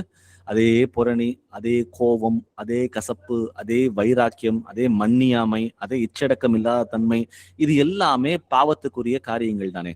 அப்போ ஞானஸ்நானம் பெற்று சுத்திகரிக்கப்பட்டுட்டேன் அப்படின்னு சொல்லிட்டு இன்னும் இந்த பாவங்களை நடப்பிக்கிற பிள்ளைகளாக இருந்தால் நம்ம எதுல இருந்து விடுதலையாகி இருக்கிறோம்? நம்ம விடுதலையானதுக்கு பிரயோஜனமே இல்லையே. அப்போ அந்த பாவம் என்பது அது உண்மைதான். ஆனா நம்ம என்ன பண்ணணும்னா, அந்த பாவம் இல்லை என்று சொல்லுவோமே ஆனால் நம்மை நாமே வஞ்சிக்கிறவர்களா இருப்போம். இது செல்ஃப் டிசப்ஷன். அப்ப எனக்குள்ள இருக்குது, ஏதோ இருக்குது, அதனாலதான் எனக்கு வியாதி வந்திருக்கிறது. அப்ப அந்த வியாதியை மேற்கொள்ளணும்னா நான் பாவம் என்னது என்று உணர்ந்து அந்த பாவத்தை அறிக்கையிடும் பொழுது கண்டிப்பா கர்த்தர் நம் பாவங்களை மன்னிக்கிற தேவன் என்பதுல எந்த ஒரு டவுட்டுமே இல்லை. முதல்ல உண்மையாகவே இது இருக்குன்றதை ஒப்புக்கொள்ள வேண்டும். முதல்ல வியாதி வருவதற்கு காரணம் பாவம். ஆனா பெரும்பாலும் பாவம் இருக்குன்றதை நிறைய பேர் உணராம இருக்கிறோம். அந்த உணர்வுக்குள்ள முதல்ல வரணும். அந்த உணர்வு வந்த பிறகு குற்ற உணர்ச்சிக்குள்ள யாரும் போக தேவையே இல்லை. அடுத்துதான் நம்ம எல்லாரும் பண்ண வேண்டியது ஒரு விஷயம்தான், பாவங்களை அறிக்கையிட வேண்டும். அதை குறித்து வாசிக்கலாம். ஏசாயா 59 வசனம் 22. ஐசாயா 59:2. உங்கள் அக்கிரமங்களே உங்களுக்கும் உங்கள் தேவனுக்கும் நடுவாக பிரிவினை உண்டாக்குகிறது. உங்கள் பாவங்களே அவர் உங்களுக்கு செவிகொடாதபடிக்கு அவருடைய முகத்தை உங்களுக்கு மறைக்கிறது. ஆமென். ஆமென். தேவன் அவருடைய முகத்தை எங்களுக்கு மறைக்கிறது. எது மறைக்கிறதுனா நம்முடைய அக்கிரமங்களும் நம்முடைய பாவங்களும் தான் தேவன் நம்மை ஆக்சஸ் பண்ணாதபடி. ஏன்னா அவர் பரிசுத்தமான தேவன். பரிசுத்தமாக இருக்கிறதுனால அசுத்தமான மனுஷனுக்கு பக்கத்துல அவர் வர முடியாது. இருந்தாலும் அவர் இன்னைக்கு நமக்குள்ள பரிசுத்தாவியாக கிரியை செய்து கொண்டிருக்கிறார். அப்போ எவ்வளவு பொறுமையா இருக்கார். பழைய ஏற்பாடுல அந்த உடன்படிக்கை பேழை தண்ணிக்குள்ள எருசலேமுக்கு வரும் பொழுது, தாவீது எடுத்துக்கொண்டு வரும் பொழுது அந்த இடத்துல அந்த ஆத்தை விட்டு வெளியே வரப்போ அது தள்ளாடும் பொழுது ஒரு மனுஷன் கையை வைக்கிறான். கையை வைக்கும் பொழுது அது பரிசுத்தமாக இருப்பதனால அது தொட்ட மாத்திரத்துல அவன் மறிக்கிறான். ஆனா இன்றைக்கு அதே பரிசுத்த ஆவியானவர் தான் நமக்குள்ளும் கிரியை செய்கிறார். ஆனா அது போல அவர் செய்தாரு. அன்னைக்கு எப்படி அந்த மனுஷன் இறந்தானோ அது போல இன்றைக்கு செய்ய ஆரம்பிச்சா நம்ம யாரும் உயிரோடு இருக்கவே முடியாது. நம்மோட இன்னும் பொறுமையாக இருந்து நம்ம அக்கிரமங்களை மன்னித்து பாவப்பட்ட இந்த மனுஷனுக்குள்ள ஒரு பரிசுத்தமுள்ள தேவன் வசிக்கிறார் என்பது அவருடைய அன்பின் வெளிப்பாடாக இருக்கிறது. அப்போ இவ்வளோ ஒரு செய்தும் கூட நம்ம இன்னும் பாவங்களை வெறுக்காமல் அக்கிரமங்களை செய்து கொண்டிருந்தோமே ஆனால் அந்த பாவம் நம்மை தேவனிடமிருந்து பிரிக்கிறது. அப்ப தேவனுடைய முகத்தை நம்மிடம் வந்து மறைக்கிறது. நம்ம ஜெபம் பண்ணும் பொழுது நம்ம ஜெபங்கள் கேட்கப்படுகிறது இல்லை. அப்ப எவ்வளவுதான் அழுது ஜெபித்தாலும் கூட நம் பாவங்கள் தான் நமக்கும் அவருக்கும் தடையாகவே இருக்கிறது. அப்ப நம்ம செய்ய வேண்டியது ஒண்ணு மட்டும்தான், அந்த மனம் திரும்புதல்.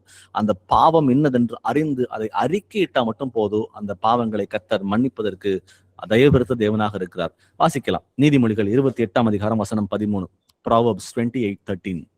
தன் பாவங்களை மறைக்கிறவன் வாழ்வடைய மாட்டான், அவைகளை அறிக்கை செய்து விட்டுவிடுவனோ இரக்கம் பெறுவான். ஆமென். அப்போ ஒரு பாவத்தை மறைப்பது யாருக்குமே பிரயோஜனமே இல்லை. கர்த்தர் அதை மன்னிக்கவும் முடியாது. நாமும் அந்த பாவத்தோட வாழ்ந்து கொண்டு அந்த மரணத்துக்கு போகிற வழிக்குள்ள நம்ம வந்து பிரவேசிக்கிற பிள்ளைகளாக மாறிவிடுவோம். அப்போ அந்த பாவத்தை மறைக்கிறவன் வாழ்வடைய மாட்டான், அதை அறிக்கை செய்து விட்டு விடுகிறவனே இரக்கம் பெறுவான். அப்ப கன்ஃபெஷன், அந்த பாவம் என்னதென்று உணர்ந்து அதை வாயார அறிக்கையிடும் பொழுது கர்த்தர் நமக்கு கிருபையா இருந்து நம் பாவங்களை மன்னிக்கிறார். ஆனா அந்த பாவத்தை வந்து உணராமலும் அது உணர்ந்த பிறகும் அது அறிக்கை இடாமலும் இருந்தா அது ரொம்ப ரொம்ப டேஞ்சரஸா, நமக்கு அது ஆபத்தானதாக மாறுகிறது. அப்போ இன்னொரு விஷயம் என்னன்னு பாத்தீங்கன்னா, இது தெரிஞ்சாலும் கூட இது தப்பு அப்படின்னு உணர்வு வந்தா கூட நமக்குள்ள நம்ம இருதயம் சொல்லும், இதெல்லாம் போய் சொல்லணுமா, இதை சொன்னா அவர் மன்னிப்பாரா அப்படின்ற ஒரு டவுட். இது என்ன ஒரு பெரிய ப்ராசஸா இருக்கு, எப்ப பார்த்தாலும் சொல்லிட்டே இருக்கணுமா அப்படின்னு ஒரு தாட். அப்போ அப்புறம் பாத்தீங்கன்னா இப்ப சொன்னா மட்டும் என்ன சொல்லனா என்ன அப்படின்ற மாதிரி ஒரு பெருமையான ஒரு எண்ணங்கள், இதெல்லாமே வந்து தேவன் நமக்கு தருகிற கிருபையை நம்ம வந்து பெற விடாமல் இந்த மாதிரி எண்ணங்களை பிசாசானவன் இதயத்துல விதைத்து நம்ம ஆத்துமாக்களை அழிப்பதற்காக அவன் செய்து கொண்டு வருகிற வேலை. அப்ப இந்த மாதிரி எண்ணங்கள் வரும்பொழுது, சி போ அசுத்தாவியே, உனக்கு இனிமே இங்க இடம் கிடையாது, நான் இயேசுவோட பிள்ளை, நான் பாவிதான், ஆனாலும் கூட என் பாவங்களை மன்னிப்பதற்கு தேவன் வந்து தயவுபெருத்தவராக இருக்கிறார். நீதிமொழிகள் 28:13 சொல்வது போல, அவைகளை அறிக்கை செய்து விட்டு விடுகிறவனை இரக்கம் பெறுவான்னு சொல்லுது. இனிமேல நான் வந்து உனக்கு இடம் கொடுக்க மாட்டேன், என் பாவங்களை அறிக்கையிட்டு நான் மனம் திரும்புவேன், இயேசப்பா என்னை மன்னிப்பதற்கு ஒரு தயவுள்ள தேவனாக இருக்கிறார் என்பதை அதை ரெசிஸ்ட் பண்ணும்போது கண்டிப்பா அந்த பிசாசு ஓடி போயிடுவான். அந்த மாதிரி எண்ணங்கள் வராது. நான் அடிக்கடி சொல்லுவேன், வீட்லயும் சொல்லுவேன், வெளியும் பிரசங்கம் பண்ணும்போது இதை பத்தி நான் டிஸ்கஸ் பண்ற விஷயங்கள் தான். ஒரு பாவம் அப்படின்ற வந்து கர்த்தர் வந்து வசனம் வாசிக்கும் பொழுதோ, இந்த மாதிரி செய்தி கேட்கும் பொழுதோ, இல்ல யார் மூலமாகவாவது கர்த்தர் அவங்க கூட பேசும் பொழுதோ, உங்க ஜெபத்துல பேசும் பொழுதோ, ஒரு இடத்துல இது தப்பா இருக்கு அப்படின்ற உணர்வை கர்த்தர் கொடுத்தாரு அப்படின்னா, நம்ம பண்ண வேண்டிய முதல் வேலையே அந்த செகண்டே, நான் வந்து காலை ஜெபம் பண்ணும்போது கன்ஃபஸ் பண்ணிக்கிறேன், மதியம் பண்ணும்போது பண்ணிக்கிறேன், ராத்திரி பண்ணும்போது பண்ணிக்கிறேன், இல்ல ஒரு வாரம் விட்டு பண்ணிக்கிறேன் அப்படின்னு சொல்லிட்டு அந்த பாவத்தை கர்த்தர் உணர்த்தின பிறகு அதை தள்ளி போட்டு பண்ணுறதுக்கு நமக்கு நேரமும் இல்லை. அது நமக்கு டேஞ்சரஸா மாறும். ஏன்னா அதை நம்ம மறந்துடுவோம். கர்த்தர் ஒரு விஷயத்தை உணர்த்தும் பொழுது உடனே அந்த பாவத்தை மன்னிப்பு கேட்பதுதான் கர்த்தருக்கு பிரியமானதாக இருக்கும். என்றால் அது வசனம் சொல்வது போல, அவைகளை அறிக்கை செய்து விட்டு விடுகிறவனே இரக்கம் பெறுவான் அப்படின்னு சொல்லிட்டாரு. அப்போ அதை வந்து ஞாபகப்படுத்தின பிறகு அதை அறிக்கையிடாமல் விடுவது நமக்கு வந்து தவறாக மாறிவிடும். அது டேஞ்சரஸா மாறும். உடனே அதை வந்து அறிக்கையிடணும். இரண்டாவதாக, அறிக்கை செய்வது மாத்திரமல்ல, அதை அறிக்கை செய்து விட்டு விடுகிறவனே இரக்கம் பெறுவான் அப்படின்னு சொல்லி பாக்குறோம். அப்போ நம்ம வந்து அறிக்கையிட்டு அது என்னென்று உணர்ந்து, ஆண்டவரே என்னை மன்னிங்கப்பா, இனிமேல் நான் செய்ய மாட்டேன், இது வந்து ஜெயிச்சு வரத்துக்கு எனக்கு பலனை கொடுங்க ஆண்டவரேன்னு சொல்லிட்டு அந்த விசுவாசத்தோடு அவரோட கேட்கும் பொழுது அந்த பாவத்தையும் அவர் மன்னிக்கிற தேவன், அதுக்கப்புறம் அந்த பாவத்தை மேற்கொள்வதற்கும் அவரே நமக்கு பலனையும் தருகிறவராகவே இருக்கிறார். வாசிப்போம் 1 யோவான் 1ஆம் அதிகாரம் வசனம் 9. 1 John 1:9. நம்முடைய பாவங்களை நாம் அறிக்கையிட்டால் பாவங்களை நமக்கு மன்னித்து எல்லா அநியாயத்தையும் நீக்கி நம்மை சுத்திகரிப்பதற்கு அவர் உண்மையும் நீதியும் உள்ளவராய் இருக்கிறார். இந்த வசனம் நம்ம எல்லாருக்கும் கொடுக்கப்பட்ட ஒரு வாக்குத்தத்தம். அவர் சொல்றாரு, இட் இஸ் அ ப்ராமிஸ். அவர் வந்து உண்மையும் நீதியும் உள்ளவர். அவர் சொன்னா அது சொல்லி அதை சொன்னதை செய்து முடிக்கிற தேவன். ரொம்ப தெளிவா சொல்றாரு, நாம் பாவங்களை அறிக்கையிட்டால், அப்போ அந்த பாவத்தை முதல்ல உணரணும். அதை உணர்ந்த பிறகு அது வாயார அதை அறிக்கையிடணும். அதை அறிக்கையிட்ட பிறகு அவர் சொல்றாரு, பாவங்களை நமக்கு மன்னித்து நம்ம எந்தெந்த பாவத்தை அறிக்கையிடுகிறோமோ அந்த பாவத்தை அவர் மன்னிக்கிறவராக இருக்கிறார். அது மன்னிப்பது மாத்திரமல்ல, எல்லா அநியாயத்தையும் நீக்கி நம்மை சுத்திகரிப்பதற்கு அவர் உண்மையும் நீதியும் உள்ளவராக இருக்கிறார். அப்போ இந்த பிராமிஸ் நமக்கு உண்டு. எந்த பிராமிஸ்? பாவத்தை அறிக்கையிட்டால் நம் பாவத்தை மன்னிப்பதற்கும் நம்மை சுத்திகரிப்பதற்கும் அவர் கொடுத்த அந்த வாக்குத்தத்தம் உண்மை உள்ளது. அப்ப நம்ம செய்ய வேண்டியது என்னன்னா, நம்ம வந்து ஒரு கில்ட்டி கான்சியஸ்குள்ள போகாம, ஒரு பெருமையான ஒரு எண்ணத்துக்குள்ள போகாம, நம்ம என்ன செய்யணும்? இந்த பாவத்தை அறிக்கையிடணும். அந்த அறிக்கையிட்டா மட்டும் போதும், நம்ம பாவத்தை கர்த்தர் மன்னிக்கிறதுக்கு ரெடியாவே இருக்கார். யாக்கோபு வாசிக்கலாம். 4ஆம் அதிகாரம் வசனம் 8. ஜேம்ஸ் 4:8. தேவனிடத்தில் சேருங்கள், அப்பொழுது அவர் உங்களிடத்தில் சேருவார். பாவிகளே, உங்கள் கைகளை சுத்திகரியுங்கள், இருமனம் உள்ளவர்களே, உங்கள் இருதயங்களை பரிசுத்தமாக்குங்கள். ஆமே. இந்த இடத்துல பாத்தீங்கன்னா 2 வார்த்தைகள். ஒண்ணு வந்து பாவிகளே உங்கள் கைகளை சுத்திகரியுங்கள், இருமனம் உள்ளவர்களே உங்கள் இருதயங்களை பரிசுத்தமாக்குங்கள். அப்போ மாம்சம் இப்போ வெளிப்புறமும் சரி, உட்புறமும் சரி, கைகள், இருதயம் சொல்லி போடப்பட்டது. அப்ப வெளிப்புறமா இருந்தாலும் சரி, உட்புறமா இருந்தாலும் சரி, நம்முடைய அவயவங்களையும் நம் இருதயத்தையும் கர்த்தருக்காக ஒப்புக் கொடுக்க வேண்டும் என்று இங்க பார்க்கிறோம். அப்போ தேவனிடத்தில் சேருங்கள். அப்ப யாரு தேவனிடத்தில் பிரிஞ்சு போறாங்க? நம்ம தான் பிரிஞ்சு போறோம். ஆனா தேவன் எப்பொழுதும் நம்மோட கூட இருந்து சஞ்சரிக்க வேண்டும் என்று விரும்புகிறார். ஆனா பாவம் செய்ய செய்ய செய்ய நாம தான் அவரை விட்டு விலகி விலகி போகிறோம். அதான் வசனம் சொல்லுது, தேவனிடத்தில் சேருங்கள், அப்பொழுது அவர் உங்களிடத்தில் சேருவார். பிரிஞ்சு போனது நம்ம தான். எப்படி அந்த இளையகுமாரன் அப்பா விட்டு பிரிஞ்சு போனதுக்கு அப்புறம் அவன் தான் அப்பாவை நோக்கி வருகிறானோ, அப்பாவை நோக்கி வரும்பொழுது தொலைதூரத்துல தன் மகன் வருகிறான் என்று அந்த அப்பா உணர்ந்த உடனே அவர் எப்படி ஓடி போய் கட்டி அணைத்து மகனுக்கு தேவையான வஸ்திரத்தை கொடுத்து மீண்டுமாக மகனாக ஏற்றுக்கொண்டாரோ, அதே போல பிரிந்து போனது நாம. அப்ப நம்ம தான் அவரிடம் மீண்டுமாக வர வேண்டும். அப்போ தேவனிடத்தில் சேருங்கள், அப்பொழுது அவர் உங்களிடத்தில் சேருவார். பாவிகளே உங்கள் கைகளை சுத்திகரியுங்கள், இரு மனம் உள்ளவர்களே உங்கள் இருதயங்களை பரிசுத்தமாக்குங்கள். அப்போ I need a pure heart, I need a clean hands. என் இருதயம் சுத்தமாக இருக்கணும், என்னுடைய கைகளும் சுத்தமாக இருக்க வேண்டும். அப்போ மாம்ச கிரியைகள் எதுவாக இருந்தாலும் சரி, அதை உணர்ந்து அதை வெறுத்து தள்ளிட்டு அந்த பாவங்களை அறிக்கையிடும் பொழுது இருதயம் பரிசுத்தமாகிறது, நம்ம பரிசுத்தமாகிறோம். அடுத்தபடியாக நம்ம இருதயத்தை பரிசுத்தமாக்கிக் கொள்வதற்கு நம் பாவங்களை அறிக்கையிட்டு அதை விட்டொழித்து இனிமே அதை செய்யாம இருக்கிறோம் பாத்தீங்களா, அது கர்த்தருக்கு முன்பாக உகந்ததாக இருக்கிறது. அப்போ 3 காரியங்களை பார்த்திருக்கோம் இவ்வளவு நேரமா. ஒண்ணு வியாதி ஏன் வருகிறது அப்படின்னு சொல்லி முதல்ல பார்த்தோம். 2வது நம்ம பாவி என்ற உணர்வு நமக்கு இல்லைன்னு சொல்லி பார்த்தோம். 3வதா நம் பாவங்களை அறிக்கையிட வேண்டும் என்று நம்ம பார்த்தோம். இப்ப 4வதா பார்க்க போறது என்னன்னா, கிறிஸ்தவர்கள் வியாதியை ஒப்புக்கொள்ள கூடாது. நம்ம நிறைய பேர் அதோட சேர்ந்து வாழ நம்ம ஆரம்பிச்சிட்டோம். எனக்கு இருக்கு, நான் எவ்வளவோ ஜெபம் பண்றேன், எவ்வளவோ சகோதரர் ஜெபம் பண்றாங்க, ஆனாலும் அந்த வியாதி அப்போதைக்கு போற மாதிரி தெரியுது, திரும்ப வந்துடுது அப்படின்னு சொல்லிட்டு, சரி இப்படிதான் என் வாழ்க்கை போல இருக்கு அப்படின்னு சொல்லிட்டு அதை ஒப்புக்கொண்டு நம்ம வாழக்கூடாது. ஏனென்றால் கர்த்தர் சிலுவையிலேயே அவர் தழும்புகளால் சுகத்தை கொடுத்துட்டாரு நம்ம வாசிக்கிறோம். அப்ப அது உண்மைதான். அப்போ அந்த சுதந்திரத்தை அந்த அந்த அந்த அந்த வியாதியிலிருந்து சுகத்தை நான் பெற்றுக்கொள்ள வேண்டும். அப்போ பெற்றுக்கொள்ளாம பிசாசானவன் நம்மை வஞ்சிக்கக்கூடிய அந்த காரியம் என்ன அப்படின்னா, உனக்கு இப்படிதான், இது மாறாது, என்னதான் ஜெபம் பண்ணாலும் இது மாற போறது இல்லை, உனக்கு இப்படிதான் இருக்க போற வாழ்க்கை போறான் அப்படின்னு சொல்லி இந்த மாதிரி வார்த்தைகளை சொல்லி வஞ்சிக்கும். ஆனா நம்ம அதுக்கு இடம் கொடுக்கவே கூடாது. அதை நம்ம ரிஜெக்ட் பண்ணணும். பெரும்பாலும் இன்னைக்கு கிறிஸ்தவர்கள் பாத்தீங்கன்னா வியாதியை ஒப்புக்கொண்டு வாழ ஆரம்பிச்சிட்டாங்க. ஒப்புக்கொள்ள வேண்டாம், ஒப்புக்கொள்ளவும் கூடாது. அதற்குரிய வசனங்களை வாசிக்கலாம். யோவான் 10ஆம் அதிகாரம் வசனம் 10. ஜான் 10:10. திருடன் திருடவும் கொல்லவும் அழிக்கவும் வருகிறானே அன்றி வேறொன்றுக்கும் வரான். நானோ அவைகளுக்கு ஜீவன் உண்டாயிருக்கவும் அது பரிபூர்ணப்படவும் வந்தேன். ஆமென். இப்போ ஒரு பாவம் செய்யும் பொழுது நம்ம பிசாசானவனுக்கு கதவை திறந்து கொடுக்கிறோம். அவன் கதவை திறந்து கொடுத்த பிறகு அவன் உள்ள வரான். அவன் உள்ள வந்ததுக்கு அப்புறம் வசனம் சொல்லுது, திருடனாகிய பிசாசானவன் திருடவும் கொல்லவும் அழிக்கவும் என்று வேறு ஒன்றுக்குமே வரான்.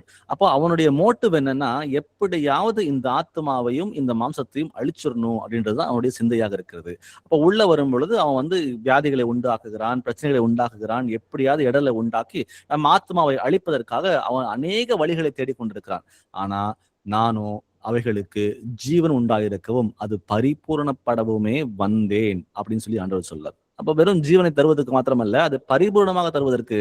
அப்போ இம்மையில் மாத்திரமல்ல, மறுமையில் மாத்திரமல்ல, இம்மையிலும் கம்ப்ளீட் ஹோல்னஸ். அவர் வியாதியிலிருந்து சுகத்தை கொடுத்துட்டேன்னு சொல்லி சொன்னா அது பரிபூர்ண சுகம்தான். அது எந்த ஒரு சந்தேகம் நமக்கு தேவையில்லை. அது சுதந்திரத்துக்கு கொள்ளாம இருக்கிறதுக்கு காரணமே நாம மட்டும்தான். ஏனென்றால் நம்முடைய பாவங்கள் அவர் கண்களுக்கு முன்பாக அருவருப்பாக இருக்கிறது. ஏதோ ஒரு பாவத்தின் மூலமா மட்டும்தான் அந்த வியாதிகளுக்கு நம்ம சுகம் பெற முடியாம நம்ம எல்லாரும் தடுமாறி கொண்டிருக்கிறோம். ஆனா கர்த்தர் அவர் பரிபூர்ணமான தேவனாக இருந்து பரிபூர்ணமாக நமக்கு எல்லாவற்றையும் தருகிற தேவனாக இருக்கிறார். அப்போ இந்த ஹீலிங் அப்படின்றது, இந்த வியாதியிலிருந்து சுகம் என்பது அது ஜீவனை தருகிற ஜீவனுக்குரிய காரியமாக இருப்பதனால கர்த்தர் அதை நமக்கு பரிபூர்ணமாக தருகிறார். வாசிக்கலாம் அடுத்ததா சங்கீதம் 30ஆம் அதிகாரம் வசனம் 2. Psalms 32. என் தேவனாகிய கர்த்தாவே, உம்மை நோக்கி கூப்பிட்டேன், என்னை நீர் குணமாக்கினீர். ஆமென். அப்போ இந்த இடத்துல தேவனாகிய கர்த்தாவே உம்மை நோக்கி கூப்பிடும் பொழுது அவர் சொல்றாரு, என்னை நீர் குணமாக்கினீர். அப்போ திறந்த இருதயத்தோடு, ஆண்டவரே உம்மால சுகமாக்க முடியும், உங்களால முடியாத காரியம் எதுவுமே இல்லைன்ற அந்த உணர்வோடு அந்த உண்மையான ஜபத்தை நம்ம ஏறெடுக்கும் பொழுது கர்த்தர் நமக்கு வியாதி வந்து சுகத்தை தர அவர் ரெடியா தான் இருக்கிறார். ஆமா, உடனே அவர் வந்து இப்ப நிறைய இடத்துல பாக்குறோம். இப்ப நீங்களே நிறைய இடத்துல வந்து கேட்டிருப்பீங்க, நீங்களும் ஹீலிங்கை வந்து ருசி பார்த்திருப்பீங்க.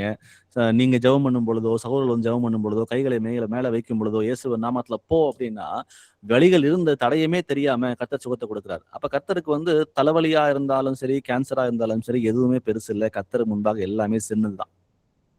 நான் ஜெபம் பண்ணா தலைவலி போதுங்க, நான் ஜெபம் பண்ணா கேன்சர் போக மாட்டேங்கன்னு சொல்றேன்னா, நமக்கு தலைவலிக்கு வந்து ஜெபம் செய்யும் பொழுது நமக்கு விசுவாசம் அதிகமாக இருக்கிறது. அதே கேன்சர் அப்படின்னு வரும்பொழுது விசுவாசம் குறைவாக இருக்கிறது. அப்போ நமக்கு தான் இந்த இடத்துல வந்து நாம தான் தடையே தவிர அந்த வந்து கர்த்தருடைய வல்லமைக்கு ஒருபோதும் தடையே இல்லை. அப்போ நம்ம வந்து உண்மையாகவே கர்த்தரை நோக்கி கூப்பிட்டு நம்ம வந்து அவரை நோக்கி இருக்கும் பொழுது அவர் நமக்கு சுகத்தை கொடுக்கிறார். அப்போ துதியின் மத்தியில வாசம் செய்கிற தேவனை வந்து துதித்து பாடும் பொழுது, அவரை நோக்கி நம்ம ஜெபிக்கும் பொழுது அங்கே விடுதலை உண்டு, அங்கே வியாதிகளுக்கு சுகம் உண்டு என்பதை பார்க்கிறோம். வாசிக்கலாம். மார்க் 9 வசனம் 23. மார்க் 9:23. இயேசு அவனை நோக்கி, நீ விசுவாசிக்க கூடுமானால் ஆகும், விசுவாசிக்கிறவனுக்கு எல்லாம் கூடும் என்றார். ஆமென். ஆமென். அப்ப விசுவாசிக்கிறவனுக்கு எல்லாம் கூடும். அப்ப அந்த வியாதிகளுக்கு வந்து வியாதிகளுக்கு சுகம் வேணும்னா நம்ம விசுவாசம் என்ற கதவை திறக்க வேண்டும். அப்போ when we open the doors, அந்த விசுவாசம் என்ற கதவை திறந்து நம்ம வந்து அவரை நோக்கி இயேசுவால முடியும், அவரால் முடியாத காரியம் ஒன்றும் இல்லை, அவர் நாமம் எல்லா நாமத்திற்கும் மேலான நாமம், அந்த நாமம் வந்து உச்சரிக்கப்படும் பொழுது அங்கு விடுதலை உண்டாகும் என்பதை நம்ம முழு நிச்சயமாக விசுவாசிக்கிற பிள்ளைகளாக இருந்தால், எந்த ஒரு சந்தேகமும் இல்லாமல் முழுமையாக விசுவாசிக்கிற பிள்ளைகளாக இருந்தால் அங்கே சுகம் உண்டாகும். சுகம் உண்டாகாம இருக்கிறதுக்கு எந்த ஒரு வாய்ப்புமே இல்லை. முழுமையாக நம்ம தேவனை வந்து விசுவாசிக்க வேண்டும். நான் இதை ஒத்துக்க வேண்டாம், இந்த வியாதி இருக்கு அப்படின்ற விஷயத்த ஒத்துக்கவே வேண்டாம். அது தலைவலியா இருந்தாலும் சரி, அது எதுவா இருந்தாலும் சரி, அது அந்த பிசாசுக்கு என்னுடைய உடம்புல உட்கார்ந்து கிரியை செய்யறதுக்கு அதிகாரம் இல்லை. ஏன்னா வெளியிருந்து வந்து சகோதரர்கள் ஜெபித்தா மட்டும் பத்தாது.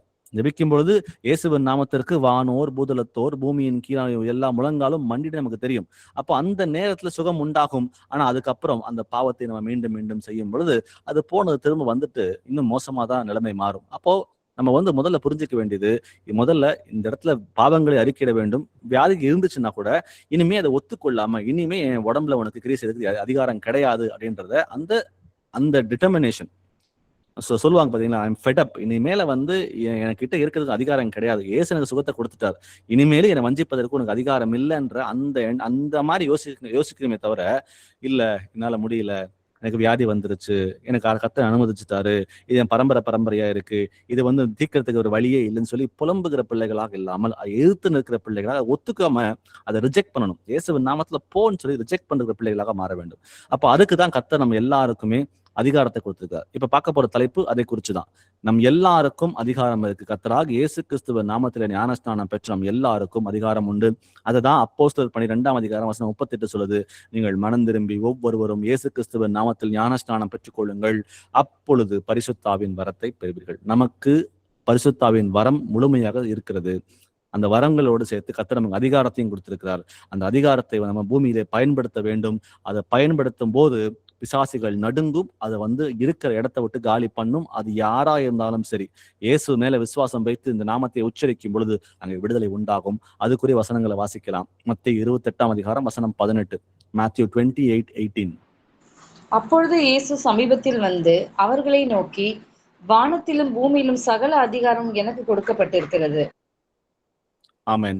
அப்போ அந்த அதிகாரம் வந்து இயேசு கொடுக்கப்பட்டிருக்கு அப்படின்னா, இயேசுவை விசுவாசிக்கிற பிள்ளைகள் we are co-heirs, அதாவது இயேசுவோடைய உடன் சுதந்திரம் சொல்லி சொல்றாங்க பாத்தீங்களா. அது போல இயேசுவுக்கு அந்த அதிகாரம் இருக்கு அப்படின்னா நமக்கும் அந்த அதிகாரம் இருக்குது. இயேசுக்கு சகலத்தின் மேலும் அதிகாரம் இருக்கு, நமக்கும் சகலத்தின் மேலும் அதிகாரம் இருக்கு. அப்போ வானத்திலும் பூமியிலும் சகல அதிகாரம் எனக்கு கொடுக்கப்பட்டிருக்குது. அப்போ அந்த நாமத்திற்கு மேலான ஒரு நாமம் கிடையாது. அந்த நாமத்திற்கு எல்லா வல்லமையும் உண்டு. அப்போ அவருடைய பிள்ளைகளாக இருக்கிற நமக்கும் கர்த்தர் அந்த அதிகாரத்தை கொடுத்திருக்கார். அப்போ அந்த ஹீலிங், இந்த வியாதி இருக்கு பாத்தீங்களா, அந்த வியாதிக்கும் மேல கர்த்தருடைய அதிகாரம் பலன் வாய்ந்ததாக இருக்கிறது. அப்போ அந்த வியாதி கூட கர்த்தருக்கு கட்டுப்பட்டு தான் இருக்கு. அப்ப அவர் நாமத்தை பயன்படுத்தும் பொழுது அங்க விடுதலை உண்டு. லூக்கா 10:19 வாசிக்கலாம். லூக் 10:19. இதோ சர்ப்பங்களையும் தேள்களை மிதிக்கவும் சத்ருவினுடைய சகல வல்லமையை மேற்கொள்ளவும் உங்களுக்கு அதிகாரம் கொடுக்கிறேன், ஒன்றும் உங்களை சேதப்படுத்த மாட்டாது. ஆமென். ஆமென். ஆமென். சோ அத்தாரிட்டி, அந்த வல்லமை, அந்த அதிகாரம் நமக்கு கொடுக்கப்பட்டிருக்கிறது என்பதில் டவுட் நமக்கு கிடையாது. அதான் இப்ப பார்த்தோம் நம்ம ஆல்ரெடி. மத்தேயு 28:18 கர்த்தர் வந்து எல்லா அதிகாரம் பெற்றவராக இருக்கிறார். லூக்கா 10:19 சொல்றது, இதோ சர்ப்பத்தையும் தேளையும் மிதிக்கவும் சத்துருவின் சகல வல்லமையும் மேற்கொள்ளவும் நான் உங்களுக்கு அதிகாரம் கொடுக்கிறேன். அப்ப இந்த அதிகாரம் வந்து அப்போஸ்தலர்களுக்கு மாத்திரமல்ல, இதை வாசிக்கிற ஒவ்வொருவருக்கும் இந்த அதிகாரம் உண்டு. இயேசுவை சொந்த ரட்சகராக ஏற்றுக்கொண்டு உடன்படிக்கையின் மூலமாக ஞானஸ்நானம் பெற்ற ஒவ்வொரு பிள்ளைகளுக்கும் இந்த சத்துருவினுடைய சகல வல்லமையும் மேற்கொள்ளக்கூடிய அதிகாரம் நமக்கு இருக்கிறது. அடுத்து சொல்றாரு, ஒன்றும் உங்களை சேதப்படுத்த மாட்டாது. பிசாசானவன் வந்து நமக்கு கீழ்ப்படிஞ்சே ஆகணும். இயேசுவின் நாமத்தை பயன்படுத்தும் பொழுது அந்த இடத்துல பிசாசானவன் கீழ்ப்படிஞ்சே ஆகணும். கீழ்ப்படியாம போகிறதுக்கு அவனுக்கு வாய்ப்பே இல்லை. ஏனென்றால் அவன் இயேசுவின் நாமத்திற்கு பயப்படுகிறவனாக நடுங்குறவனாக இருக்கிறான்னு பாக்குறோம். அப்போ இந்த இடத்துல வந்து நம்ம என்ன பண்ணணும்னா ரெசிஸ்ட் பண்ணணும். பிசாசானவன் வந்து அங்க கிரியை செய்யும் பொழுது அவனை எதிர்த்து நிற்கிற பிள்ளைகளாக நம்ம மாற வேண்டும். அப்போ உண்மையாகவே அவனை பாவங்களை அறிக்கையிட்டு மனம் திரும்பி அவனை எதிர்த்து நிற்கும் பொழுது பிசாசானவன் நம்ம மேல அதிகாரம் செலுத்துவதற்கோ ஆளுகை செலுத்துவதற்கோ அவனுக்கு எந்த வித அதிகாரமும் கிடையாது. அப்போ நம்ம இந்த அதிகாரத்தை உணர்ந்த பிள்ளைகளாக இந்த பூமியை சஞ்சரிக்க வேண்டுமே தவிர அந்த வியாதிகளை ஒப்புக்கொள்ளக்கூடிய அந்த ஸ்டேட்டஸுக்குள்ள நம்ம போகவே கூடாது. வாசிப்போம் மார்க் 16ஆம் அதிகாரம் வசனங்கள் 17 முதல் 18 வரை. மார்க் 16, 17, 18. விசுவாசிக்கிறவர்களால் நடக்கும் அடையாளங்கள் ஆவன. என் நாமத்தினாலே பிசாசுகளை துரத்துவார்கள், நவமான பாஷைகளை பேசுவார்கள், சர்ப்பங்களை எடுப்பார்கள், சாவுக்கு ஏதுவான யாதொன்றை குடித்தாலும் அது அவர்களை சேதப்படுத்தாது, வியாதியஸ்தர் மேல் கைகளை வைப்பார்கள், அப்பொழுது அவர்கள் சொஸ்தமாவார்கள் என்றார். ஆமேன், ஆமேன். இந்த இடத்துல விசுவாசிக்கிறவர்களால் நடக்கும் அடையாளங்கள் ஆவன. அப்ப யாரெல்லாம் இயேசு கிறிஸ்துவை விசுவாசிக்கிறார்களோ அவர்கள் எல்லாராலையும் இந்த சொல்லப்பட்ட இந்த காரியங்களை, இந்த அதிகாரங்களை பயன்படுத்த முடியும் என்பதுதான் இந்த வசனத்தோட விளக்கமாக இருக்கு. இப்ப என்ன சொல்றாரு? என் நாமத்தினாலே பிசாசுகளை துரத்துவார்கள். அப்போ நீங்க இயேசு கிறிஸ்துவை விசுவாசிக்கிறீங்களா? அப்ப நீங்க விசுவாசிச்சீங்க அப்படின்னா உங்களால பிசாசுகளை துரத்த முடியும். நவமான பாஷைகளை பேசுவார்கள், சர்ப்பங்களை எடுப்பார்கள், சாவுக்கு ஏதுவான யாதொன்றை குடித்தாலும் அது அவர்களை சேதப்படுத்தாது, வியாதியஸ்தர்கள் மேல் கைகளை வைப்பார்கள், அப்பொழுது அவர்கள் சொஸ்தமாவார்கள். அப்போ நீங்க யாருக்கிட்டையாவது வியாதி இருக்கு நீங்க பாத்தீங்கன்னா நீங்க போய் அவங்க மேல கைகளை வைக்கும் பொழுது இயேசு கிறிஸ்துவின் நாமத்துல நான் கட்டளையிடுறேன் வெளியே போ நீங்க சொல்லும் பொழுது அந்த இடத்துல அவர்களுக்கு சுகம் உண்டாகும். பிசாசானவன் அவங்களை விட்டு வெளியே போய் தான் ஆகணும். அடுத்தது அவர் சொல்றாரு, நம்ம மேல கையை வச்சு ஜெபம் பண்ணணும் அப்படின்னு சொல்லிட்டு. அப்போ பிசாசு யார் உடம்புல பிசாசு இருந்தாலும் சரி, அவர்களுக்கு வியாதி இருந்தாலும் சரி, அவர்கள் மேல நம்ம கையை வைத்து ஜெபிக்கும் பொழுது அந்த நாமத்திற்கு வந்து பிசாசுகள் கீழ்ப்படிந்து அந்த உடலை விட்டு வெளியே போகும். நீங்க யாருக்கு சுகத்தை கொடுக்கணும்னு சொல்லி விரும்பி நீங்க ஜெபம் பண்றீங்களோ அங்கே சுகம் உண்டாகும். அங்க சுகம் உண்டாகும், அதுல எந்த டவுட்டுமே கிடையாது. அந்த சுகத்தை பெற்ற பிறகு அந்த சுகத்தை அவங்க தக்க வச்சுக்கணும். எப்படி தக்க வச்சுக்கணும் அப்படின்னா, அவங்க என்ன பாவம் என்று அறிந்து அந்த பாவத்தை வாயார அறிக்கையிட்டு மனம் திரும்பி நடக்கும் பொழுது அவங்க பெற்ற சுகத்தை அவர்களால் தக்க வைத்துக் கொள்ள முடியும். அதுல எந்த டவுட்டுமே இல்லை. என்றால் கர்த்தர் சுகத்தை தரும் பொழுது அவர் பரிபூரணமாக அவர் தருகிறார். யோவான் 14ஆம் அதிகாரம் வசனம் 13 வாசிக்கலாம். ஜான் 14:13. நீங்கள் என் நாமத்தினாலே எதை கேட்பீர்களோ குமாரனில் பிதா மகிமைப்படும்படியாக அதை செய்வேன். ஆமென், ஆமென். அப்போ இயேசு கிறிஸ்துவின் நாமத்தை பயன்படுத்த வேண்டும். இந்த இடத்துல வந்து வியாதி போகணும் ஆண்டவரே, நிறைய பேர் அப்படிதான் பண்றாங்க. ஆண்டவரே இந்த வியாதியை விட்டு நீங்களாகும் ஆண்டவரே அப்படின்னு சொல்லிட்டு ஜெபிக்கிறாங்க.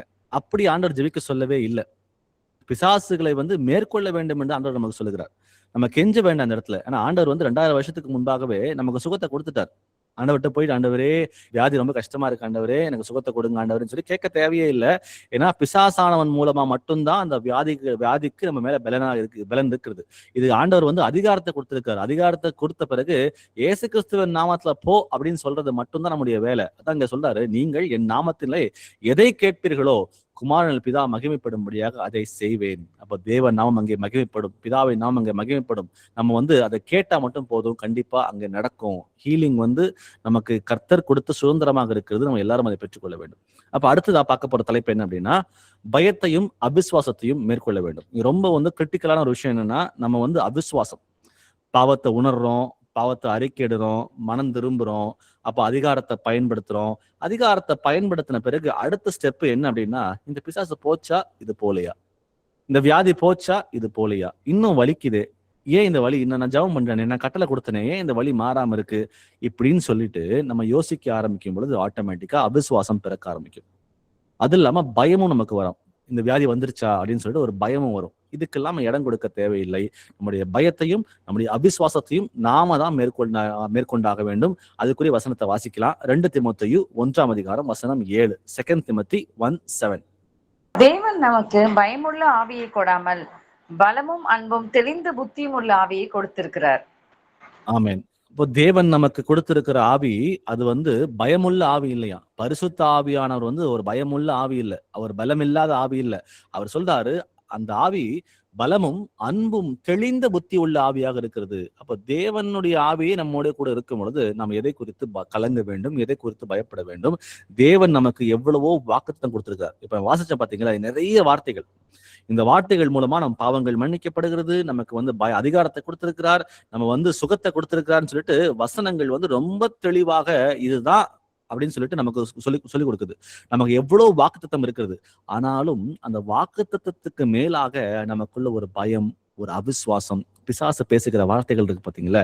இல்ல, உனக்கெல்லாம் சுகமாகாது, நீ எல்லாம் சுகத்துக்கு லாய்க்கு இல்லை, நீ ஒரு பெரிய பாவி, உன் பாவம் மன்னிக்கப்படலாம் இல்ல, நீ நரகத்துக்கு போக வேண்டியவன் தான் சொல்லிட்டு பிசாசு நம்ம கிட்ட சில காரியங்களை பேசும்.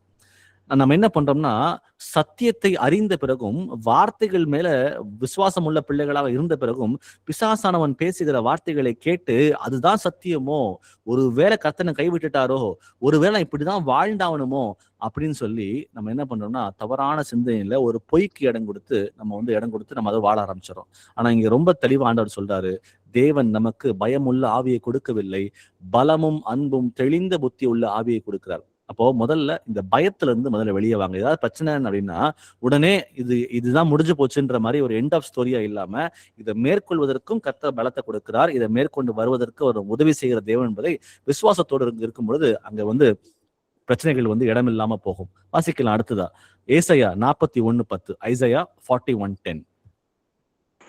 நீ பயப்படாதே, நான் உன்னுடனே இருக்கிறேன், திகையாதே, நான் உன் தேவன், நான் உன்னை பலப்படுத்தி உனக்கு சகாயம் பண்ணுவேன், என் நீதியின் வலது கரத்தினால் உன்னை தாங்குவேன். ஆமென். அப்போ அவர் நம்ம சொல்றாரு, பயப்படாத, நான் தான் உன் கூட இருக்கிறேன், நானே உன்னை பலப்படுத்துறேன், நான் உனக்கு உதவி செய்யறேன், நானே உன்னை வலது கரத்தினால் தூக்கி நிறுத்துறேன்னு சொல்றாரு. இது நம்மளுடைய வேலை என்ன? இந்த இடத்துல நம்ம வேலை ஒண்ணுமே இல்லை. பயப்படாம இருந்தா மட்டும் போதும். தேவன் இருக்கிறார், அவர் என்னை காப்பார் அப்படின்ற அந்த பயம் இல்லாமல் அந்த தெளிந்த புத்தி இருந்தா மட்டும் நமக்கு போதுமே தவிர இது அதற்கு மேல எதையும் யோசிக்க வேண்டாம். நமக்கு எது வாழ்க்கையில சரியோ அதை கர்த்தர் செய்வார். ஆனா அவருக்கு இடம் கொடுக்காம நம்ம சுய மாம்சத்துல எந்த விஷயம் செய்தாலும் கூட நமக்கு சமாதானம் வரப்போறது இல்லை. இந்த இடத்துல ரொம்ப தெளிவா பார்க்க வேண்டும். பயமுறுத்துகிற காரியம் எது இருந்தாலும் கூட பரவாயில்ல, அதன் மத்தியில நீதியின் பிள்ளைகளாக, வெளிச்சத்தின் பிள்ளைகளாக எதை குறித்தும் பயப்படாமலும் எதை குறித்தும் திகையாமலும் தேவன் என்னோட கூட இருக்கிறார், அவரே என்னை பலப்படுத்துவார், அவரே எனக்கு சகாயம் பண்ணுவார், அவரே அவருடைய நீதியின் வழக்கத்தை தாங்குவார் அப்படின்ற அந்த நம்பிக்கையோடு நம்ம இருக்க வேண்டும் என்று பார்க்கிறோம். வாசிக்கலாம் அடுத்ததா மார்க் 5 அதிகாரம் வசனம் 35 முதல் 36 வரை. மார்க் 5:35-36. அவர் இப்படி பேசிக் கொண்டிருக்கையில் ஜெபாலய தலைவனுடைய வீட்டிலிருந்து சிலர் வந்து, உம்முடைய குமாரத்தை மரித்து போனால் இனி ஏன் போதகரை வருத்தப்படுத்துகிறீர் என்றார்கள். அவர்கள் சொன்ன வார்த்தையை இயேசு கேட்ட உடனே ஜெபாலய தலைவனை நோக்கி, பயப்படாதே, விசுவாசம் உள்ளவனாய் இரு என்று சொல்லி. 1000 பேர் 1000 சொல்லலாம். அந்த இடத்துல நிஜமாவே அந்த அப்பாவோட மக அந்த பொண்ணு இறந்துருது. இறந்த உடனே எல்லாரும் சொல்றாங்க, இந்த இடத்துல நீ ஏன் போதகரை டிஸ்டர்ப் பண்ற, உன் மகளை இறந்து போச்சு அப்படின்னு சொல்லும் பொழுது அந்த தகப்பனோட இருதயம் எவ்வளவு கலங்கி இருக்கும். நான் நம்பி வந்தனே, இயேசு கிறிஸ்துவால சுகம் கொடுக்க முடியும்னு நான் நம்பி வந்தனே, இப்ப என் புள்ள செத்து போச்சுன்னு இவங்க எல்லாம் சொல்றாங்களேன்னு சொல்லிட்டு அந்த தகப்பனுடைய இருதயம் எவ்வளவு கலங்கி இருக்கும். அப்போ அந்த கலக்கத்தை அறிந்த தேவன் என்ன சொல்றாருன்னா, உடனே அவர்கள் சொன்ன வார்த்தை இயேசு கேட்ட உடனே இன்ஸ்டன்டா அந்த அப்பாக்குள்ள எந்த ஒரு எண்ணமும் வந்துடக்கூடாது அப்படின்றதுக்காக உடனே அவர் என்ன சொல்றாருன்னா, பயப்படாதே, விசுவாசம் உள்ளவனா இரு. நீ எந்த விசுவாசத்தோட உள்ள வந்தியோ அதே விசுவாசத்தோட கடைசி வரைக்கும் இரு. நீ விசுவாசத்தோட இருந்தீங்கன்னா தேவ மகிமையை காண்பாய். அப்போ நமக்கும் அதேதான். நம்ம எந்த ஒரு தவறான ஒரு நியூஸுக்கும், தவறான இந்த மாதிரி வியாதிகள் வந்துருச்சு, இந்த பிரச்சனை வந்துருச்சுன்னு சொல்லிட்டு நம்ம அதுக்கு இடம் கொடுத்து பயப்பட தேவையில்லை. அந்த பேட் நியூஸை கேட்டு பயப்பட தேவையில்லை. ஆண்டவர் சொல்றாரு, பயப்படாதே, விசுவாசம் உள்ளவனா இரு. நம்ம இயேசுவை விசுவாசிக்கும் பொழுது, அவர் மேல விசுவாசம் வைக்கும் பொழுது, அது எவ்வளோ பெரிய கடினமான காரியமா இருந்தாலும் சரி, அதை அவர் மேற்கொள்வதற்கு அவரால் முடியும். விசுவாசம் பாத்தீங்கன்னா அவங்க இப்ப சொன்னாங்க பாத்தீங்களா, உன் குமாரத்தை மரித்து போலான்னு சொன்னாங்க பாத்தீங்களா, அவங்க சொன்ன அந்த வார்த்தைகளை விட அந்த விசுவாசம் நமக்குள்ள இருக்கும் பொழுது அது இன்னும் அதிகமாக பேசும். அந்த விசுவாசம் இன்னும் அதிகமான சொசத்தை கொடுக்கும்னு பாக்குறோம். அப்போ நமக்கு எது குறையுதுன்னு பாத்தீங்கன்னா அந்த பயம் வந்து நம்முடைய விசுவாசத்தை குறைக்குது, நம்பிக்கையை குறைக்குது. அந்த பயத்திற்கு இடம் கொடுக்காதீங்க. இப்ப இது மோசமான ஒரு நிலைமையா இருந்தாலும் கூட கர்த்தர் இதை மாற்ற அவர் வல்லவராக இருக்கிறார் அப்படின்ற அந்த நம்பிக்கையில கடந்து போகிற பிள்ளைகளாக இருக்க வேண்டும். வாசிக்கலாம் யாக்கோபு 1:6, ஜேம்ஸ் 1:6. ஆனாலும் அவன் எவ்வளவாகிலும் சந்தேகப்படாமல் விசுவாசத்தோட கேட்க கடவன். சந்தேகப்படுகிறவன் காற்றினால் அடிபட்டு அலைகிற கடலின் அலைக்கு ஒப்பாயிருக்கிறான். ஆமென். அப்போ அந்த விசுவாசத்தோட கேட்க வேண்டும் என்று பார்க்கிறோம். ஆனாலும் அவன் எவ்வளவாகிலும் சந்தேகப்படாமல் விசுவாசத்தோட கேட்க கடவன். சந்தேகப்படுகிறவன் காற்றினால் அடிபட்டு அலைகிற கடலின் அலைக்கு ஒப்பா இருக்கிறான். அப்போ அந்த இடத்துல சுகம் கிடைக்காம போகிறதுக்கு காரணம் என்னன்னு பாத்தீங்கன்னா, ஒண்ணு பயம் சொன்னேன், அடுத்தது அவிசுவாசம். அப்போ சந்தேகப்படாம நம்ம வந்து ஒரு கட்டளை கொடுக்குறோம், இயேசுவின் நாமத்துல போ, தலைவலியே போ, கேன்சரே போ அப்படின்னு நம்ம வந்து கட்டளை கொடுக்குறோம். கட்டளை கொடுத்ததுக்கு அப்புறம் இது போச்சா, இது போலையா, இன்னும் வலிக்குதே, இது ஏன் மாறாம இருக்கு அப்படின்னு சொல்லி அவிசுவாசம் மட்டும் உள்ள வந்துருச்சு அப்படின்னா நம்ம கொடுத்த கட்டளைகளுக்கு பிரயோஜனமே இல்லை. ஏனென்றால் நமக்கே அதன் மேல விசுவாசம் இல்லாத பொழுது பிசாசு ஏன் நமக்கு பயப்படணும்? தேவனுடைய வார்த்தையின் மேல நமக்கு விசுவாசமே இல்லை, அதனாலதான் சந்தேகம் வருகிறது. அப்போ சந்தேகம் வந்துருச்சு அப்படின்னா அப்போ இவங்களுக்கே வந்து தேவ வார்த்தை மேல விசுவாசம் இல்லாத பொழுது பிசாசு என்ன பண்ணுவான்? திரும்ப வந்து உள்ள உட்காந்துக்குவான், அவன் போக மாட்டான். அப்போ அந்த வியாதிகள் போகாம இருக்கிறதுக்கு மெயின் காரணம் முதல்ல வந்து பாவ அறிக்கை பண்ணாம அந்த பாவத்தோட வாழ்வது. இரண்டாவது பயமும் அவிசுவாசமும் உள்ள இருக்கும் பொழுது அது போகவே போகாது. அப்போ நமக்கு தேவை விசுவாசம், அந்த கான்பிடன்ஸ் வேணும். தேவன் சொன்ன வார்த்தையை நிறைவேற்ற அவர் வல்லவராக இருக்கிறார். பிசாசு வந்து இயேசு கிறிஸ்துவுக்கு கீழ்ப்படிஞ்சுதான் ஆகும், கீழ்ப்படியாம போகிறதுக்கு வாய்ப்பே இல்லைன்ற அந்த முழு நிச்சயமான விசுவாசம் இருந்தா மட்டும் போதும். அந்த விசுவாசம் நடந்தா கண்டிப்பா வியாதிகளுக்கு சுகம் உண்டு. அடுத்ததா பார்க்க போற தலைப்பு என்னன்னா, சுகத்தை நம்ம எல்லாரும் சுதந்திரத்துக் கொள்ள வேண்டும், அதோடு சேர்ந்து வாழக்கூடாது அப்படின்றத பார்த்தோம். அதுக்கு வாசிக்கலாம் ஐசையா 53:5. ஐசையா 53:5. நம்முடைய மீறுதல்களின் நிமித்தம் அவர் காயப்பட்டு, நம்முடைய அக்கிரமங்களின் நிமித்தம் அவர் நொறுக்கப்பட்டார். நமக்கு சமாதானத்தை உண்டு பண்ணும் ஆக்கினை அவர் மேல் வந்தது, அவருடைய தழும்புகளால் குணமாகிறோம்.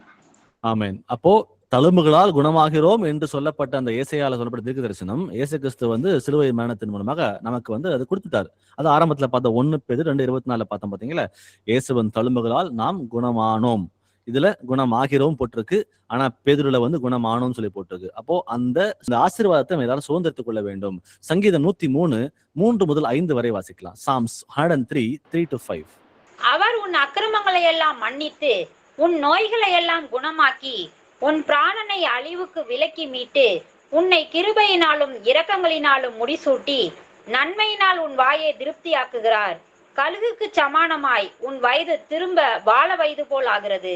ஆமென். ஆமென். ஆமென். கர்த்தர் சொல்றாரு, நம் பாவங்களை அறிக்கையிட்ட பிறகு உன் அக்கிரமங்களை எல்லாம் மன்னித்து உன் நோய்களை எல்லாம் குணமாக்கி உன் பிராணனை அழிவுக்கு மீட்டு உன்னை கிருபையினாலும் இரக்கங்களினாலும் முடிசூட்டி நன்மையினால் உன் வாயை திருப்தியாக்குகிறார் சொல்லி பாக்குறாங்க. அப்போ கர்த்தர் வந்து நம் பாவங்களை மன்னிக்கிறார். நமக்கு எந்த வியாதி இருந்தாலும் அது சுகத்தை கொடுக்கிறார், நமக்கு வந்து ரட்சிப்பை கொடுக்கிறார்.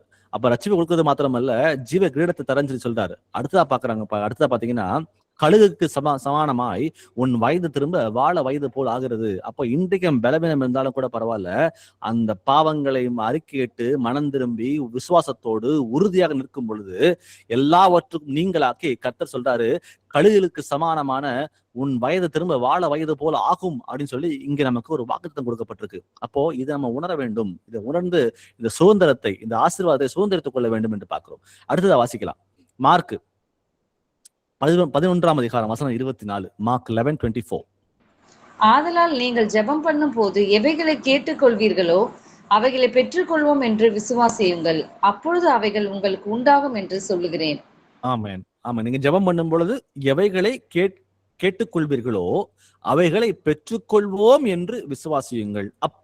அப்போ எப்பெல்லாம் அப்பொழுது வருதோ அந்த கண்டிஷனை ஃபுல்ஃபில் பண்ணணும். எந்த கண்டிஷன்? இங்க நமக்கு சுகம் வேணும் வியாதியில அப்படின்னா நம்ம என்ன பண்ணணுமா, முதல்ல ஜெபம் பண்ணும் பொழுது எவைகளை கேட்டுக்கொள்வீர்களோ அவைகளை பெற்றுக்கொள்வோம் என்று விசுவாசியுங்கள். ஜெபம் பண்ண பிறகு வழியே போலனா கூட பரவாயில்ல, அந்த வழி போனதுக்குரிய ட்ரேஸே இல்லைன்னா கூட பரவாயில்ல, கர்த்தர் வந்து அவர் நாமத்தை பயன்படுத்தும் பொழுது அந்த இடத்துல விடுதலை உண்டுன்னு சொல்றாரு. நான் எதை கேட்டேன், அது அவருடைய சித்தம். நம்ம எல்லாருமே வியாதி இல்லாம வாழ வேண்டும் என்பது கர்த்தருடைய சித்தம். அதுக்காக மட்டும்தான் அவர் உடம்பு கிழிக்கப்பட்டுச்சு. சிலுவையிலே அவர் தொங்கி அவர் மரித்தார்னு பாக்குறோம். பாவங்களை மாத்திரம் சுமக்கல, நம் நோய்களையும் அவர் சுமந்து தீர்த்தார்னு சொல்லி பாக்குறோம். அப்போ இது தேவ சித்தம். எதுன்னா நீங்களும் நானும் வியாதி இல்லாம வாழ வேண்டும் என்பது தேவ சித்தம். அப்போ ஜெபம் பண்ணும் பொழுது எவைகளை கேட்டுக்கொள்வீர்களோ, இந்த ஜெபம் அவருடைய சித்தத்தின் படியான ஒரு ஜெபம். அப்போ நீங்கள் ஜெபம் பண்ணும் பொழுது எவைகளை கேட்டுக்கொள்வீர்களோ அவைகளை பெற்றுக்கொள்வோம் என்று விசுவாசியுங்கள். இதை விசுவாசிச்சோம்னா அப்பொழுது அவைகள் உங்களுக்கு உண்டாகும். இதுல எந்த ஒரு டவுட்டும் நமக்கு தேவையே இல்லை. நம்ம ஜெபம் பண்ணும் பொழுது we can expect an answer. கர்த்தரிடமிருந்து நமக்கு ஒரு பதில் கண்டிப்பா வரும். நம்ம உறுதியாக நம்ம எதிர்பார்க்கலாம். இப்போ கடைசியா ஒரு 4 வசனம் அதோட நம்ம முடிச்சுக்கிறேன். மத்தேயு 8ஆம் அதிகாரம் வசனம் 8 வாசிக்கலாம். சுகம் பெற கட்டளை கொடுக்க வேணும். நம்ம எல்லாருக்கும் சுகம் கண்டிப்பா உண்டு. நம்ம கெஞ்ச தேவையில்லை. இனிமே நம்ம கட்டளை கொடுத்து அந்த கட்டளையின் மூலமாக அந்த சுகத்தை பெற வேண்டும் என்று ஆண்டவர் விரும்புகிறார். அதுக்குரிய வசனத்தை வாசிக்கலாம். மத்தேயு 8ஆம் அதிகாரம் வசனம் 8. 100க்கு அதிபதி பிரதியுத்தரமாக, ஆண்டவரே, நீர் என் வீட்டுக்குள் பிரவேசிக்க நான் பாத்திரன் அல்ல. ஒரு வார்த்தை மாத்திரம் சொல்லும், அப்பொழுது என் வேலைக்காரன் சொஸ்தமாவான். ஆமென். அப்போ இந்த 100க்கு அதிபதி கேட்கிற ஆண்டவர்கிட்ட, என் வேலைக்காரனுக்கு உடம்பு சரியில்லை, அவனை சுகத்தை கொடுங்கன்னு சொல்லி கேட்க வரான். அப்போ ஆண்டவர் நான் வரேன்னு சொல்றாரு. அவன் சொல்றாரு, ஆண்டவரே நீங்க வரலாம் வேண்டாம், நீங்க ஒரு வார்த்தை மாத்திரம் சொல்லுங்க. ஏன்னா உங்க வார்த்தைக்கு அவ்வளவு வல்லமை இருக்குது. ஒரு வார்த்தை மட்டும் நீங்க பயன்படுத்தி கண்டிப்பா என்னுடைய வேலைக்காரன் சொஸ்தமாவான் அப்படின்னு சொல்லி பாக்குறோம். அப்போ இதை கேட்ட பிறகு ஆண்டவர் திரும்பி பார்த்து சொல்றாரு, இஸ்ரவேலரிலும் நான் இப்பேற்பட்ட விசுவாசத்தை காணவே இல்லை அப்படின்னு சொல்றாரு. அப்போ அவனுக்கு எவ்வளவு ஒரு தாழ்மை பாருங்களேன் அந்த 100க்கு அதிபதிக்கு. ஆண்டவரே நீங்க வர்றதுக்கு நான் பாத்திரம் நல்ல ஆண்டவரே, நான் ஒரு பாவி, ஆனா உங்களுடைய வார்த்தைக்கு வல்லமை இருக்கிறது. நீங்க உங்க வார்த்தை மட்டும் சொல்லுங்க ஆண்டவரே, நீங்க சொன்னீங்கன்னா உடனே எங்க சுகம் உண்டாகும், வேலைக்காரன் சொஸ்தமாவான்னு சொல்லிட்டு சொன்ன உடனே, இப்பேற்பட்ட விசுவாசத்தை நான் இஸ்ரவேலிலும் காணவில்லையே அப்படின்னு சொல்லி ஆண்டவர் ரொம்ப ப்ளீஸ் ஆகுறாரு. அவனை பார்த்து ரொம்ப பிரியப்படுகிறார். அப்போ அவன் ரொம்ப தாழ்மையுள்ள மனிதனாக இருந்து இதை சொல்றான். ஒரு வார்த்தை மட்டும் பயன்படுத்துங்கன்னு சொல்றான். சொல்லி முடிச்ச உடனே அந்த அத்தாரிட்டி, அந்த வல்லமை, அந்த அதிகாரத்தை பயன்படுத்தும் போது சுகம் உண்டாகிறது. அந்த தேவனுடைய வார்த்தை நேற்றும் இன்றும் என்றும் மாறாத வார்த்தையாக இருக்கிறது. அப்ப நாமும் கூட தேவ வார்த்தையை பயன்படுத்தும் பொழுது, இயேசுவின் நாமத்தோடு அந்த வேத வாக்கியங்களை பயன்படுத்தும் பொழுது கண்டிப்பா அங்கே விடுதலை உண்டு. வாசிக்கலாம் லூக்கா 7:7. லூக் 7:7. நாம் உம்மிடத்தில் வரவும் என்னை பாத்திரனாக எண்ணவில்லை, ஒரு வார்த்தை மாத்திரம் சொல்லும், அப்போது என் வேலைக்காரன் சொஸ்தமாவான். ஆமென். அப்போ இந்த இடத்துல ரொம்ப தாழ்மையுள்ள இருதயத்தோடு, உம்மிடத்தில் வரவும் என்னை பாத்திரனாக நான் எண்ணவில்லை, ஒரு வார்த்தை மாத்திரம் சொல்லுங்க, அப்பொழுது என் வேலைக்காரன் சொஸ்தமாகான். அப்போ இந்த இடத்துல நம்ம ஆண்டவரே நீங்க யாராவது அனுப்பிவிடுங்க, அவங்க மேல கையை வைக்கட்டும், ஜெபம் பண்ணணும் சொல்லி கேட்க தேவையே இல்லை. இந்த இடத்துல நமக்கே we can do self deliverance. நாமே நம் வியாதிகளுக்கு சுகம் கொடுத்துக்க நம்மளால முடியும். ஏன்னா கர்த்தர் நம்ம எல்லாருக்குமே அதிகாரத்தை கொடுத்திருக்கார். நமக்கு தேவை இந்த இடத்துல பாவ அறிக்கை பண்ணணும். இரண்டாவதாக அந்த நாமத்தின் விசுவாசம் வைக்கணும். அவிசுவாசம் சுத்தம் வரக்கூடாது. இயேசுவின் நாமத்தை பயன்படுத்தி இயேசு நாமத்தை சொல்றேன், அசுத்தாவே வெளியே போ அப்படின்னு கட்டளை கொடுக்கும் பொழுது அங்கே விடுதலை உண்டாகி நம்ம விசுவாசத்தோடு கேட்கும் பொழுது கண்டிப்பா அங்க சுகம் உண்டாகும். வாசிக்கலாம் மார்க் 11ஆம் அதிகாரம் வசனம் 23. மார்க் 11:23. எவனாகிலும் இந்த மலையை பார்த்து நீ பெயர்ந்து சமுத்திரத்திலே தள்ளுண்டு போ என்று சொல்லி தான் சொன்னபடியே நடக்கும் என்று தன் இருதயத்தில் சந்தேகப்படாமல் விசுவாசித்தால் அவன் சொன்னபடியே ஆகும் என்று மெய்யாகவே உங்களுக்கு சொல்லுகிறேன். ஆமென். ஆமென். இந்த இடத்துல ஆண்டவர் என்கிட்ட நோக்கி ஜெபம் பண்ணு, என்கிட்ட நீ கெஞ்சு, அப்ப சுகத்தை கொடுக்குறேன்னு சொல்லி இங்க சொல்லவே இல்லை. அந்த இடத்துல என்ன சொல்றாரு பாத்தீங்கன்னா, எவனாகிலும் இந்த மலையை பார்த்து, நமக்கு மலை போல இருக்கிறது எது? நம்முடைய வியாதிகளும் நம் பிரச்சனைகளும் தானே. அப்ப அதை பார்த்து பேச சொல்றாரு ஆண்டவர். ஆண்டவரை பார்த்து ஜெபம் பண்ணி கெஞ்ச சொல்லவே இல்லை. பிசாசானவனை பார்த்து நீ பெயர்ந்து சமுத்திரத்திலே தள்ளுண்டு போ என்று சொல்லி தான் சொன்னபடியே நடக்கும் என்று தன் இருதயத்திலே சந்தேகப்படாமல் விசுவாசித்தாள். அப்போ பிசாசை பார்த்து தான் நம்ம பேசணுமே தவிர வேற எதுவுமே இங்க இடமே இல்லை. இயேசு கிறிஸ்துவ நாமத்துல அசுத்தாவியே இந்த இடத்தை விட்டு வெளியே போ, இயேசு கிறிஸ்துவ நாமத்தை சொல்ற இந்த கேன்சர் அசுத்தாவியே இந்த இடத்தை விட்டு வெளியே போ அப்படின்னு சொல்லி சந்தேகப்படாமல் விசுவாசித்தாள். அவன் சொன்னபடியே ஆகும் என்று மெய்யாகவே உங்களுக்கு சொல்லுகிறேன். அப்போ அந்த பிசாசை பார்த்து அந்த வியாதியை பார்த்து நம்ம கட்டளை கொடுக்கும் பொழுது சந்தேகப்படாமல் இயேசுவின் நாமத்தை பயன்படுத்தி அங்க கட்டளை கொடுக்கும் பொழுது அங்க சுகம் உண்டாகும் என்று கர்த்தராகிய இயேசு கிறிஸ்துவே மெய்யாகவே சொல்லுகிறேன் அப்படின்னு சொல்றாரு. இன்னைக்கு பெரும்பாலும் நானும் கேட்கிறேன், நம்ம சபை ஐக்கியத்தையும் நான் சொல்றேன். நம்ம ஐக்கியத்துல இருக்க நிறைய பேர் என்ன பண்றாங்கன்னா, ஒரு வியாதியோ ஒரு பிரச்சனையோ வந்த பொழுது ஆண்டவரை பார்த்து, ஆண்டவரே நான் ஜெபிக்கிறேன், இதை நீங்களாக்குங்க, இதை விட்டு எடுத்து போடுங்க, உம்மால கூடும் ஆண்டவரே அப்படின்னு சொல்லி கெஞ்சி ஜெபம் பண்றாங்க. ஆனா வியாதிகளுக்கு கெஞ்சி சொல்லி கர்த்தர் சொல்லவே இல்லையே இந்த இடத்துல. அது நம்முடைய சுதந்திரம். தேவன் நமக்கு சுதந்திரத்தை கொடுத்துட்டாரு. கொடுத்த பிறகு அவர் சொல்றது என்னன்னா, அந்த பிசாசை பார்த்து பேசு அப்படின்னு சொல்லி சொல்றாரு. அதான் நீ பெயர்ந்து சமுத்திரத்திலே தள்ளுண்டு போ. பெரும்பாலும் ஜெபத்துல கேட்கும் பொழுது நிறைய பேர் என்ன பண்றாங்கன்னா, கட்டளையே கொடுக்க மாட்டேன்றாங்க. கட்டளை கொடுக்காம, ஆண்டவரே நீர் சுகத்தை கொடுக்க நீர் வல்லவராக இருக்கு, நீர் சுகத்தை தாரும் ஆண்டவரே ஜெபிக்கிறேன் அப்படின்னு ஜெபிக்கிறாங்க. அப்போ அந்த இடத்துல ஆண்டவர் சொன்னது கட்டளை கொடுன்றாரு. பிசாசானவனை பார்த்து நீ பேசு, அவனை பார்த்து கட்டளை கொடு. நீ இயேசு நாமத்தை பயன்படுத்தும் பொழுது அந்த இடத்துல அவன் நடுங்கி ஓடி போகணுன்றதுதான் ஆண்டவர் விரும்புகிற காரியமாக இருக்குது. அதை விட்டுட்டு ஆண்டவரே ஜெபிக்கிறேன் ஆண்டவரே நான் ஜெபிக்கிறேன் ஆண்டவரேன்னு சொல்றதுல ஆண்டவர் சொல்லவே இல்லையே. ஆண்டவர் இப்ப ஜெபம் பண்ண சொல்லவே இல்லையே, கட்டளை கொடுக்க சொல்றாரு. அப்ப நாமும் கூட வியாதியா இருந்தாலும் சரி, பிசாசா இருந்தாலும் சரி, அவனை பார்த்து இயேசு கிறிஸ்துவன் நாமத்தை சொல்றேன், இங்க கிரியை செய்யற அசுத்தாவே சாத்தானே இந்த இடத்தை விட்டு இந்த உடலை விட்டு வெளியே போன்னு சொல்லி கட்டளை இடுறேன்னு சொல்லிட்டு அதிகாரத்தோடு கட்டளை கொடுக்கும் பொழுது அங்கே சுகம் உண்டாகும். யோவான் 11ஆம் அதிகாரம் வசனம் 23 முதல் 24 வரை. ஜான் 11:43-44. இவைகளை சொன்ன பின்பு லாசருவே வெளியே வா என்று உரத்த சத்தமாய் கூப்பிட்டார். அப்பொழுது மரித்தவன் வெளியே வந்தான். அவன் கால்களும் கைகளும் பிரேத சீலைகளினால் கட்டப்பட்டிருந்தது. அவன் முகமும் சீலையால் சுற்றப்பட்டிருந்தது. இயேசு அவர்களை நோக்கி, இவனை கட்டவிழ்த்து விடுங்கள் என்றார். ஆமென். சரி, பாத்தீங்கன்னா தேவன் வந்து he speaks life. அவர் ஜீவன் பேசுறார். ஒருத்தர் மரித்து கிடக்கிறான், 4 நாள் ஆயிற்று, நாற்றம் அடிக்குமே அப்படின்னு சொல்லிட்டு நாற்றம் எழுந்த அந்த நேரத்துல அவர் என்ன சொல்றாரு, கல்லை உருட்டி போடுங்க அப்படின்னு சொல்லி உருட்டி போட்டுட்டு, லாசருவே வெளியே வா என்று உரத்த சத்தமாய் கூப்பிட்டார் அதிகாரத்தோடு. அந்த இடத்துல கெஞ்சல, பிதாவாகிய தேவன் பார்த்து அவர் கெஞ்சலாம் இல்ல. அவர் வந்து லாசருவே வெளியே வா அப்படின்னு சொல்லி அவர் கூப்பிட்டாரு. அவர் கூப்பிட்ட மாத்திரத்துல அவன் உயிர் பெறுகிறான். அவன் உயிர் பெற்று மரித்தவன் வெளியே வந்தான். அவன் கால்களும் கைகளும் இப்படி பார்த்து சீர சுத்தி இருந்ததை பார்த்து அவிழ்த்து விடுங்கன்னு சொல்லி சொல்றாரு. அப்போ இந்த இடத்துல கர்த்தர் வந்து அதிகாரத்தை பயன்படுத்தினார். அதே போல நாம் கூட அதிகாரத்தை பயன்படுத்த வேண்டும். இதே விஷயத்தை தான் அப்போஸ்தலர் பண்ணியிருக்கிறாங்க. அதை குறித்து வாசிக்கலாம்.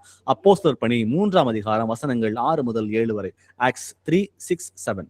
அப்பொழுது பேதுரு, வெள்ளியும் பொன்னும் என்னிடத்தில் இல்லை, என்னிடத்தில் உள்ளதை உனக்கு தருகிறேன், நசரேயனாகிய இயேசு கிறிஸ்துவின் நாமத்தினாலே நீ எழுந்து நட என்று சொல்லி வலது கையினால் அவனை பிடித்து தூக்கிவிட்டான்.